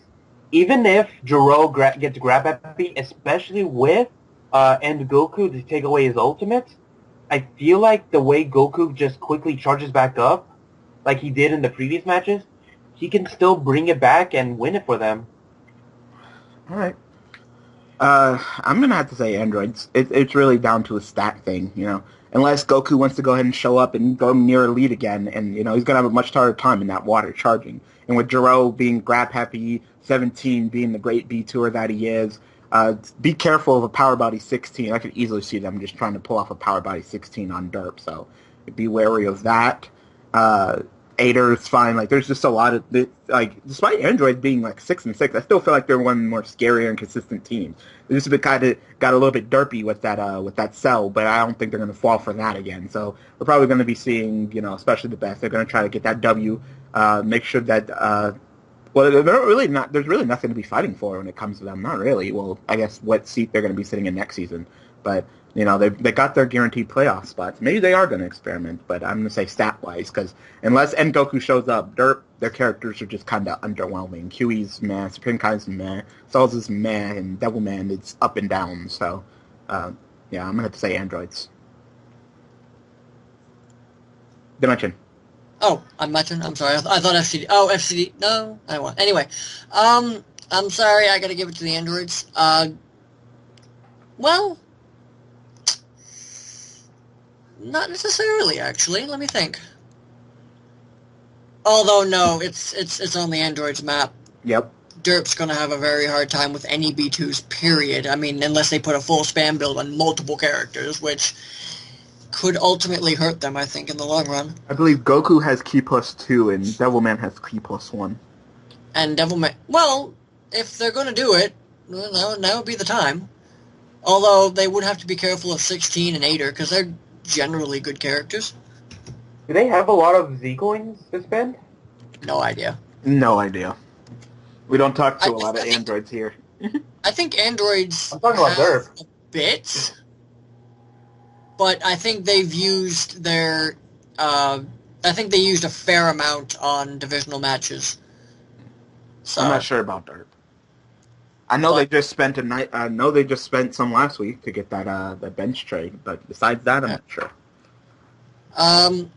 Yeah, I would give it to the androids. I mean, 16 is going to be in, and the thing is, Derp would have to perfectly counter androids for Derp to have a shot at winning this, and that's long odds considering we tried to counter androids and we got like almost everything wrong. Mm-hmm. So. I'm going to say androids. Okay. Next match is a No. divisional match. No. I I do have the right to shout about that. Oh, that's right. Wait, are you on Derp? Yes, Yes. I'm Derp. Oh, I forgot about that. I forgot you're on Derp. I'm sorry. It's all right. Be prepared for an incredible surprise. I vote Derp. I know. Don't be surprised. You gotta root for your team. You gotta have faith. Yeah, and I have faith. I mean, we have fast meleeers. I mean, I know it's gonna be hard. It's definitely gonna be hard on the Android plays, but I don't have the spirit of we have almost no chance. We are a 6-6 team facing a 6-6 team that has difficulties with some of their players. So really, Androids are not that far away from being the equivalent of Team Derp. Equal numbers, same problems. Yep. I'm not that afraid of them. I'm afraid of them in the sense that they are still the androids. I know who's on that team. Scary team. But I have a feeling we can beat them. So yeah, Derp. And now we can go on to the next match. There is no match. Cold versus Earth Defenders. Woo! So this time Motor go last. Okay. Yep. So that means that I'm first. Earth Defenders is getting back. Who are they getting back? We are benching Krillin. So it will be. Oh no, GG. Cold wins. Krillin's not in. It should be what? Okay, Krillin is benched. Well, you didn't have to tell me who was benched, but I guess it's going up after. But Tien is in, and Cole is getting Mecha Frieza. Ooh, yeah.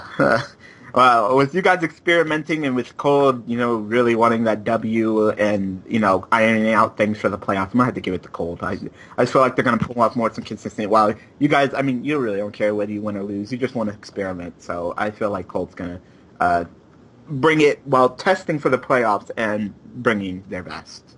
Or close to it. So I'm going to give it to Cole. All right. I didn't have the same type of idea of... Our defenders is definitely showing up lately, but the fact that the one who was your best one in the last 2-3 weeks is not going to be here kind of send me the message of Team 12 really want to win. You really want to see different builds. You're going to try things up. It's not the same mentality, so I'm going to go with the team that really try to win more, which is Team 12.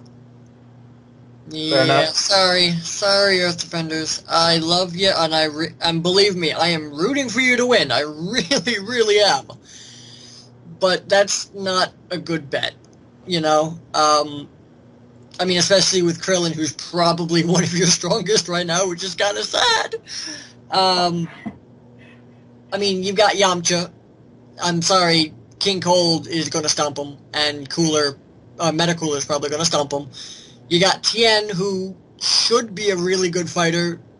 He just has really, really, really shitty luck, and generally ends up being out-meleeed and out-B2'd.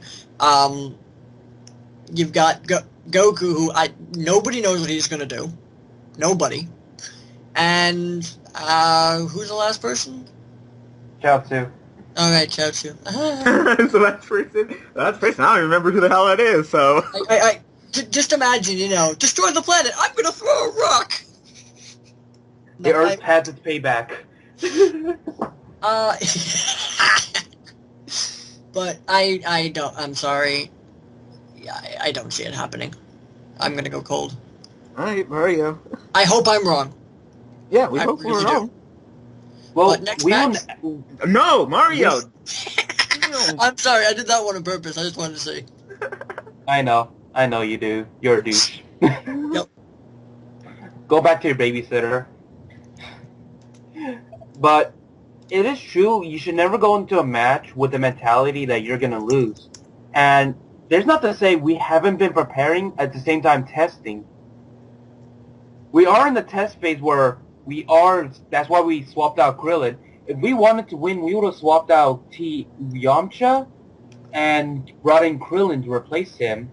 But we do want to test more of the different AIs because, as you guys saw, Krillin has proven that he's consistent with his melee, and he's not exactly just standing there like the other characters are.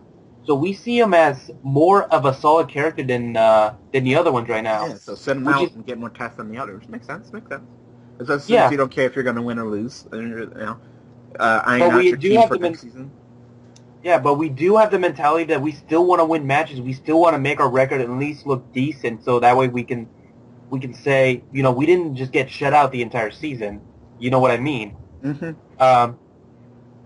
But we did do an AI change on no one's gonna see this, so no one's gonna care at this point after this. But we did do an AI change on Yamcha, so we will be seeing a different Yamcha than we did in with Ginyu. Chaozu, I believe we're keeping him the same AI because we do want to say we want to see if the Chaozu we saw was either a fluke or if he's going to be more consistent with what he's doing. And right now, we want to see how Goku's going to do. Yeah, We you have need to him get on. that Yeah, we have him actually on the tank build, believe it or not.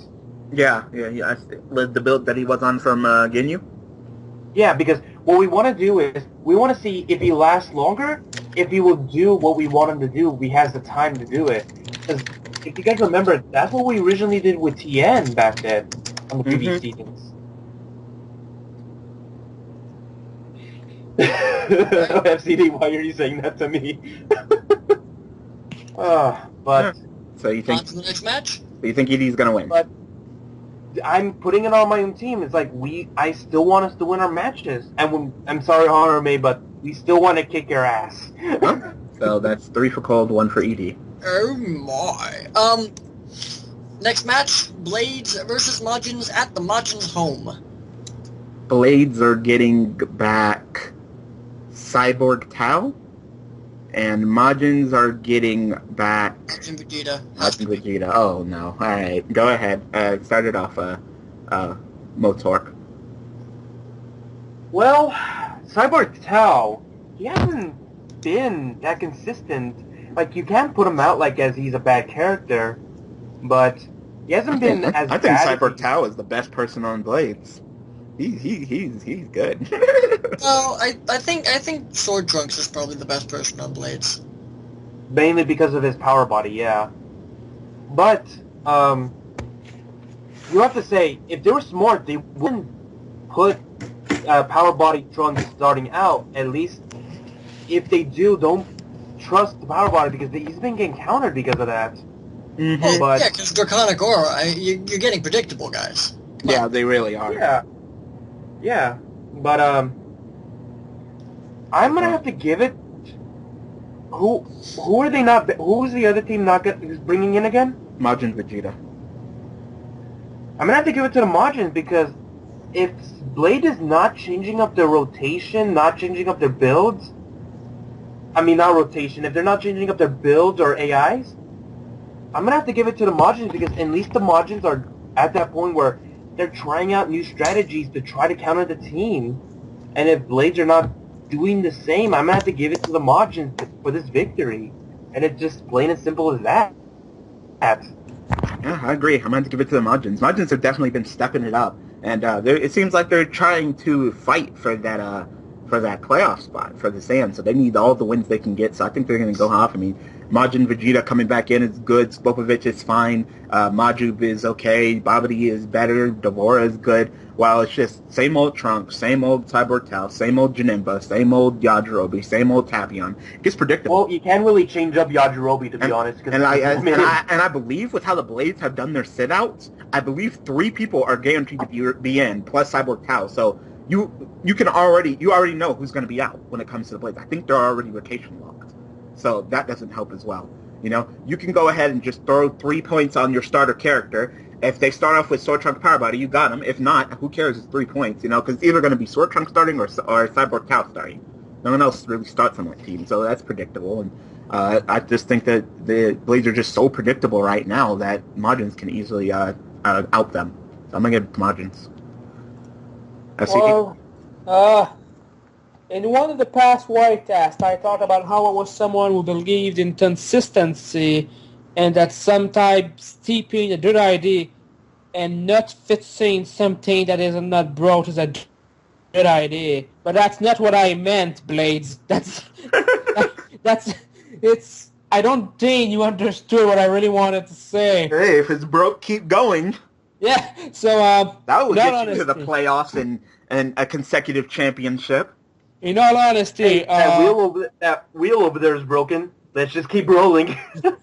So yeah, in all honesty, I'm leaving it to Madden simply because everybody who faces Blades know what to expect from them, except if they really throw a curveball. But as we said, we kind of already know every match from now on, who's in, who's out.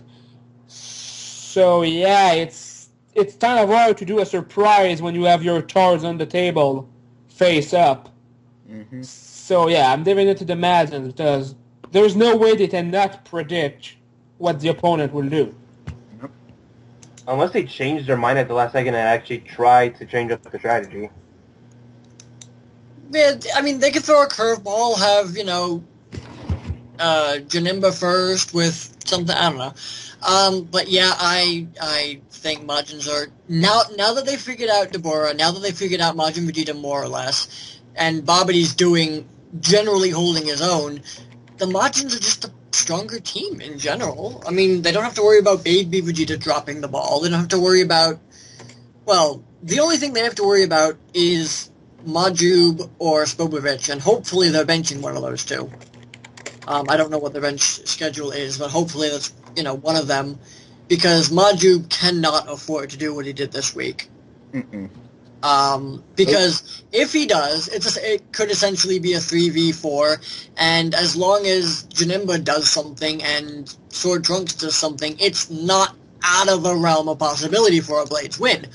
But in general, Majins are the stronger team, and I don't think they're the kind to just kind of sit on their laurels and say, oh, hey, Majub kind of got countered because reasons. Let's just hope it was a derp, I don't think that's going to be the thing, so I'm going to say Majins. Alright, so it's unanimous. Everybody thinks Majins. Next match, Gohans versus Dragon Ball Warriors. This is going to be fun. Alright. Motork. Oh, yeah. Honestly, this is gonna be one of the best matches of the week. Hold on, it's at Dragon Ball Warriors home, so Wastelands. Gohans are getting Ultimate Gohan. Dragon Ball Warriors are getting Tao. Ooh. Honestly, I feel like this is gonna be one of the best matches we're gonna see this week. Because this is between two teams that are very good. Two monster teams, yeah. Two teams that are pretty much in second place when it comes to at the top of the division at both 8-4. So it's really gonna come down to what team. Is Bojack gonna be the monster he always is, or is adult Gohan gonna bring it? Or hell, will Goku Spirit Bomb spam? Or will Nam just destroy people? Yeah. Mm-hmm. I don't think the Dragon Ball Warriors are gonna bring out Nam to start out, because they are smart with their starters. So I don't think Nam will start out this match. It could be Cyborg Tao to wear down Bojack or something. Regular Tao. Which I can honestly see. Yeah, which I can honestly see as a good strategy, because if we wear him down and have someone else beat him out, finish him off. Nice couple of Dodon rays can definitely mess up a Bojack close combat. Jump back and hit him with it. So that's not trouble. Oh yeah, Hidden Blade is one of the quickest rushes. Not too. Cyborg Tao, regular Tao. Oh right. Yeah. Wait. Doesn't he have a regular sword though with his melee? Yeah, but it's not the same. It's not the same. Assassin's No, I know, but if I recall, his melee is quicker than Bojack's, which will help him. So I'm gonna have to give it to Dragon Ball Warriors, because I think overall they have a counter-to-counter character stats and abilities that will ultimately win them the match. Okay. I think it will be a very close match between the two, and it will be the best one out of the stream. But I think I'm gonna give it to Dragon Ball Warriors. You mean Super Saiyans versus Rugrats? No, I'm kidding. I'm kidding. Anyway. It's going to be a good fight. Like I said, both of these teams are definitely at the top of the division as well. It seems like they're pretty much destined for, or getting close to being destined for North Kai next season, so it would be good to see them all together. But, I kind of feel that Gohans are kind of predictable, while Dragon Ball Warriors, they can easily flip it up. While, it's like Bojack, he can get countered. Kid, we're still figuring out Kid. He's looking good, but we're not sure. Saiyaman's still kind of meh. Teen's kind of meh. Ultimate Gohan's kind of meh as of late, which is sad to say because he's Ultimate Gohan, but he's been kind of meh. Well, it's like Nam is good. Early Goku's good. Adult Goku is good. Kid is okay. So I kind of feel like with the unpredictability of what Dragon Ball Warriors would do versus Gohan's, I kind of want to give it to Dragon Ball Warriors. I'm hoping that Dragon Ball Warriors should win so they can just push Gohan's off Boo's tail like that. That would be nice. But yeah, especially if we win. I think it's going to be a close fight, but I think the consistency of Dragon Ball Warriors is going to edge out the Gohans. I completely agree with that statement. Team Gohans are scary too. They really are. But they're not scary in the same way as the Dragon Ball Warriors. The Dragon Ball Warriors are scary in a type of way that you have the impression that every match they do, they are always in it. They are always close to win it. And that they're having really great performances. The Gohans are really scary because you never know what to expect. Which one of them going to be the great one? Is it only going to be Bozat? Is it going to be Bozat with...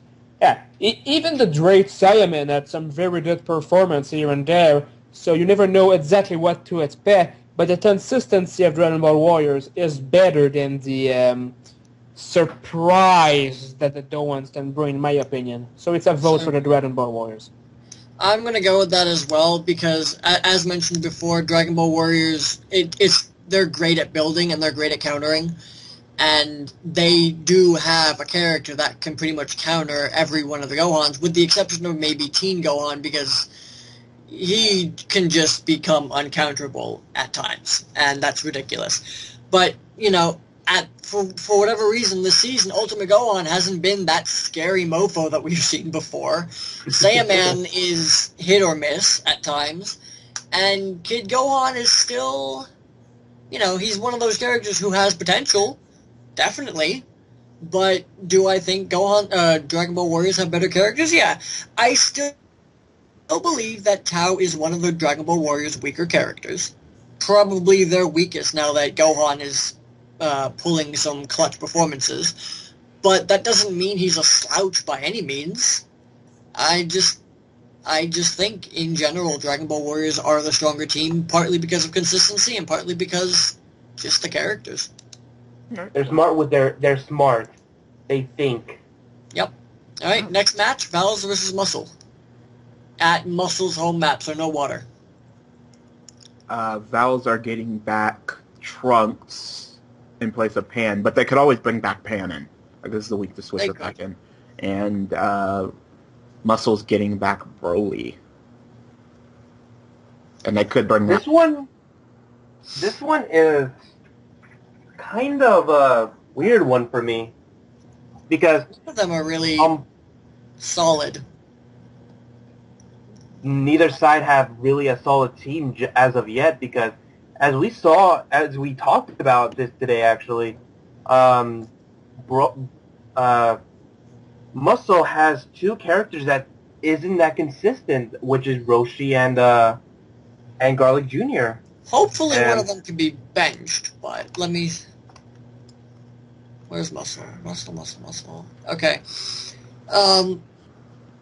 Android 13 needs one bench, Garlic Jr. needs a bench, and Nappa needs a bench, which is basically Super Boo.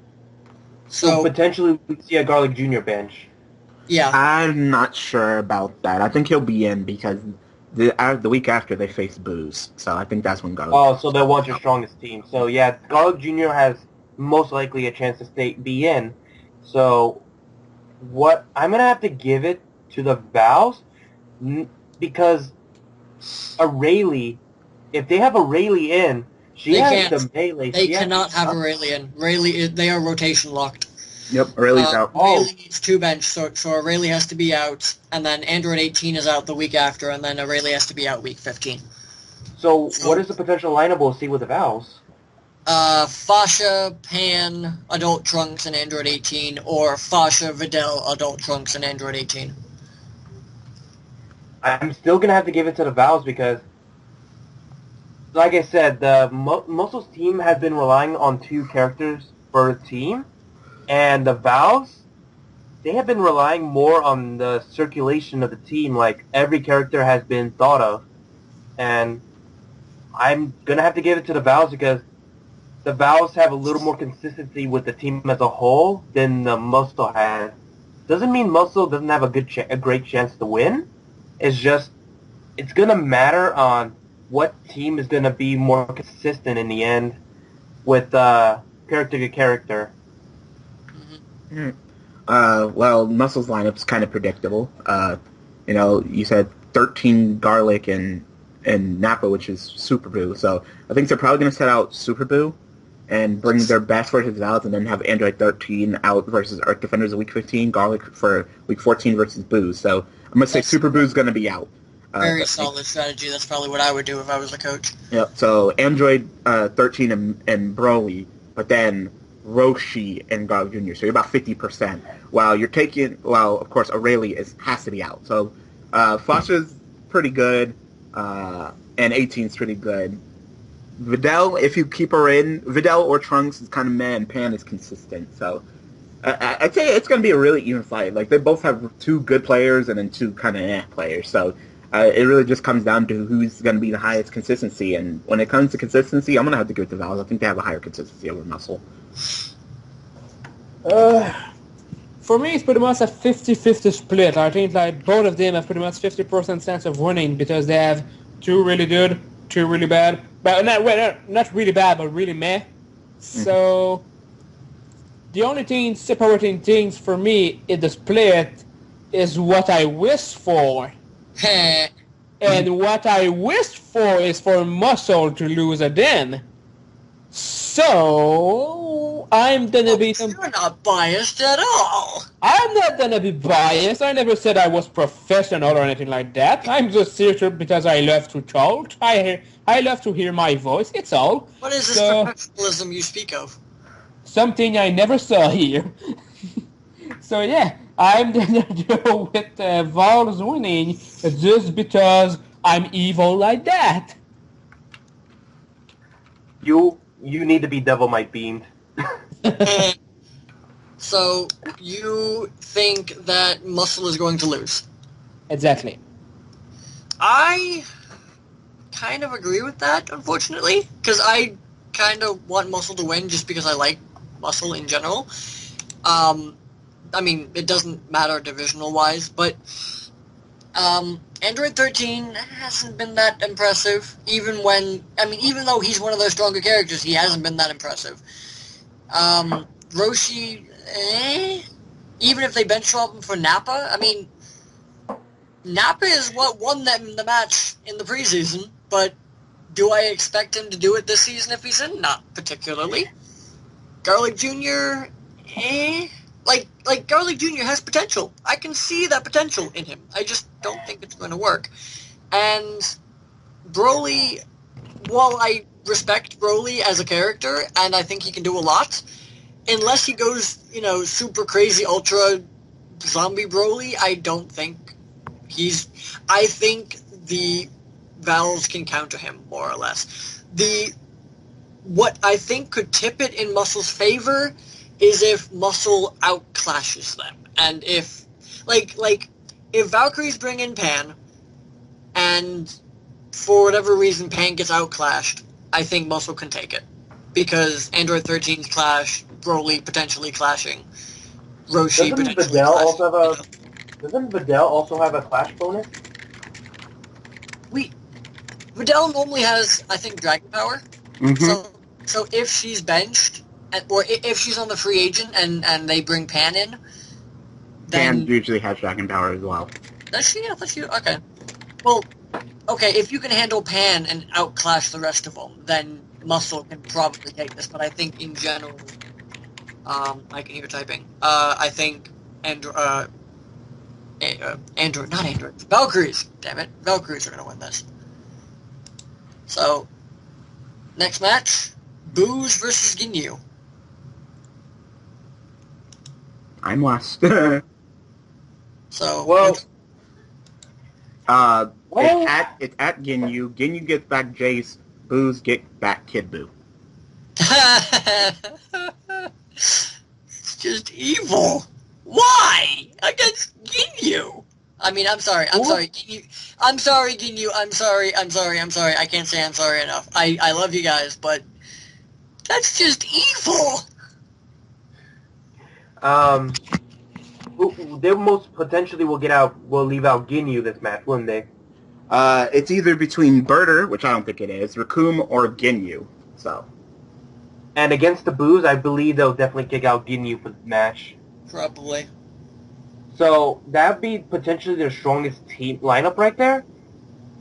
I will have to say, I'm gonna give it to the Boos, even though Ginyu has shown that they can beat the top teams before. I mean, they gave us one hell of a match in the preseason, so. But Zarbon is definitely not to been the same Zarbon, so this should be interesting. They gave one hell of a match to Dragon Ball Warriors. Mm-hmm. But I'm gonna have to give it to the pulling off that power body thing won't work against us. So. Yeah, Kid Buu completely breaks it, and most of the others punch through it really, really, really, really fast. Yeah, the only person you're gonna get is the Oob, but. Yeah, you'd have to perfectly predict that. Oh, yeah, perfectly predict that. And, since this is going up after and all that, Oob is out. Yeah, I expected as much. Yeah. That's what my thought was too. But yeah, I'm going to have to give it to the Boos because the Boos, as a whole, they have been surprisingly consistent, even with your mascot, Fat Buu. Can we see Fat Buu back? I mean, you all you need is like one more win, and you're already solid. Can we see? What do you mean one more win and we're solid? No, we need. I was thinking. Yeah, we need to stay above the Gohans, and we really want a 12-3 record. That'd be wonderful. We potentially see Fat Buu back during the next preseason. No, we'll see Fat Buu back in playoffs, because Fat Buu is best Buu. Yeah, fuck Vegeta. He's just been so terrible. He's like the worst. I love you, Vegeta. But the reason I'm picking the Boos is because character for character, you guys have a better overall team. The consistency with character to character, I feel like Boos are going to have it. Alright, so that's one for Boos. Alright, I'm gonna tape that one kind of sort. Boos, simply the better team. Even though Ginyu clearly have a chance, for me it's a 55 versus 45% probability right here. It's not a whole lot. Statistics are made up on the spot. Me, I will never make something on the spot. I am a professional. Just don't listen to what I said one match earlier. I'm a professional who prepares statistics. I have a paper sheet in my hands right now. Or not. And I'm doing with the fact that the Boos will win. Simply the better team. I'm sorry, I'm going to have to go with Boos as well, even though I kind of want Ginyu to win because divisional reasons, but that's not like it matters to me in that much.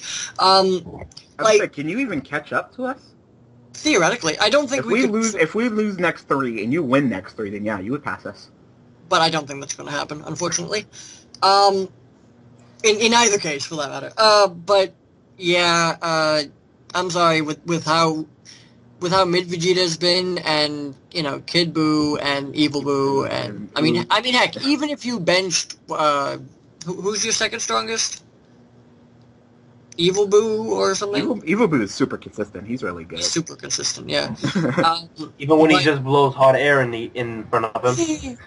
But even if you benched your second strongest, I think Ginyu would have a hard time. I mean, Jace, yay. Birder, yay. Zarbon, Raccoon, Raccoon tries. I mean, Raccoon's been doing better, but not beating Buu better. Hello? What was that?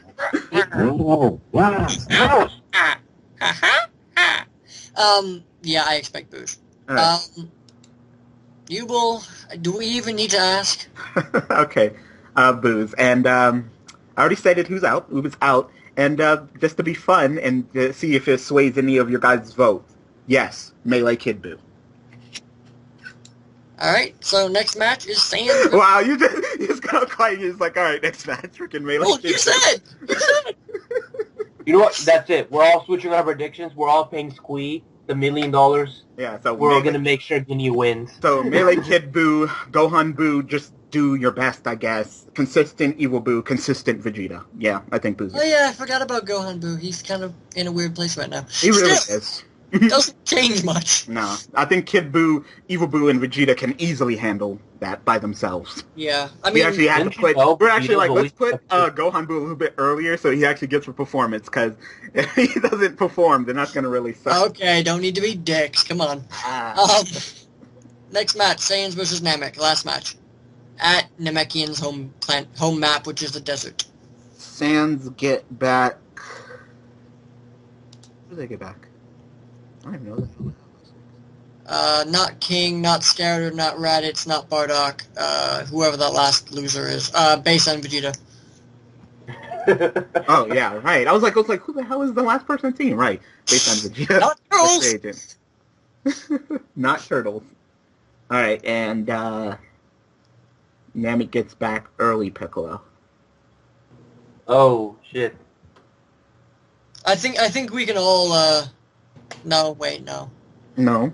I was gonna say, let's all say who we want at the same time. But no, I don't think that'll work. But So. Saiyans. Right. Let's go. I love the Saiyans. They've always been one of my favorite teams. They've always given everyone a good match, even if win or lose. They've always given everyone a run for their money. Yep. And even when they do. Yeah, but recently they haven't been that scary as we would want them to be. So especially those 8 forms not working out. Yeah, yeah. Whenever they turn 8, they either stand there and take hits, or they just completely miss their attacks. So honestly, because of their derpage with certain characters like Bardock and Vegeta of all characters, and King Vegeta, I'm going to have to give it to the more reliable team. Okay. So yeah. Saiyans have to bench either Raditz, Scouter Vegeta, or not Turles. Actually, no, he has to come back. He has to come back, so it's either between... So it's either Scouter Vegeta or Raditz. And those are both and really early Piccolo... And early Piccolo is not a sloucher on that team. He will do work. And for Namekian's, Tambourine has to be benched. Has to be? Has to be. Rotation locked. So Tambourine... So Tambourine is out, what, this week and in week 15? Yep. Oh my god, wait, Bruce don't have to deal with Tambourine? Oh my god. Yep. Oh my god, that's wonderful. Okay. Hey, for you. But I really want Saiyans to win. But Namekians have proved that they've been really more consistent. Okay. They've built a... Okay, yeah, quickly. Yeah, quickly. Alright, Namekians. I really want Saiyans to win, but... with them having to bench either Scouter or Raditz, I just don't think they can do it, especially with Bardock being kind of lately, so I'm going to have to give it to Namekians. All right, FTV, go. All right, Namekian, they're the better team. Dimension, do. Yeah, sorry, Saiyans, I love you, but you ain't doing stuff, so, Namekians. Gee, we love you. Hellzone Don't Spam. hate us. So, thank you for joining us for this YCast, this extendedly long YCast. If you have any questions or comments, please leave them in the comment section below, and we will get back to them as soon as possible, and as respectfully as possible. So, until next time, bye-bye. Goodbye. Hey, guys. Bye.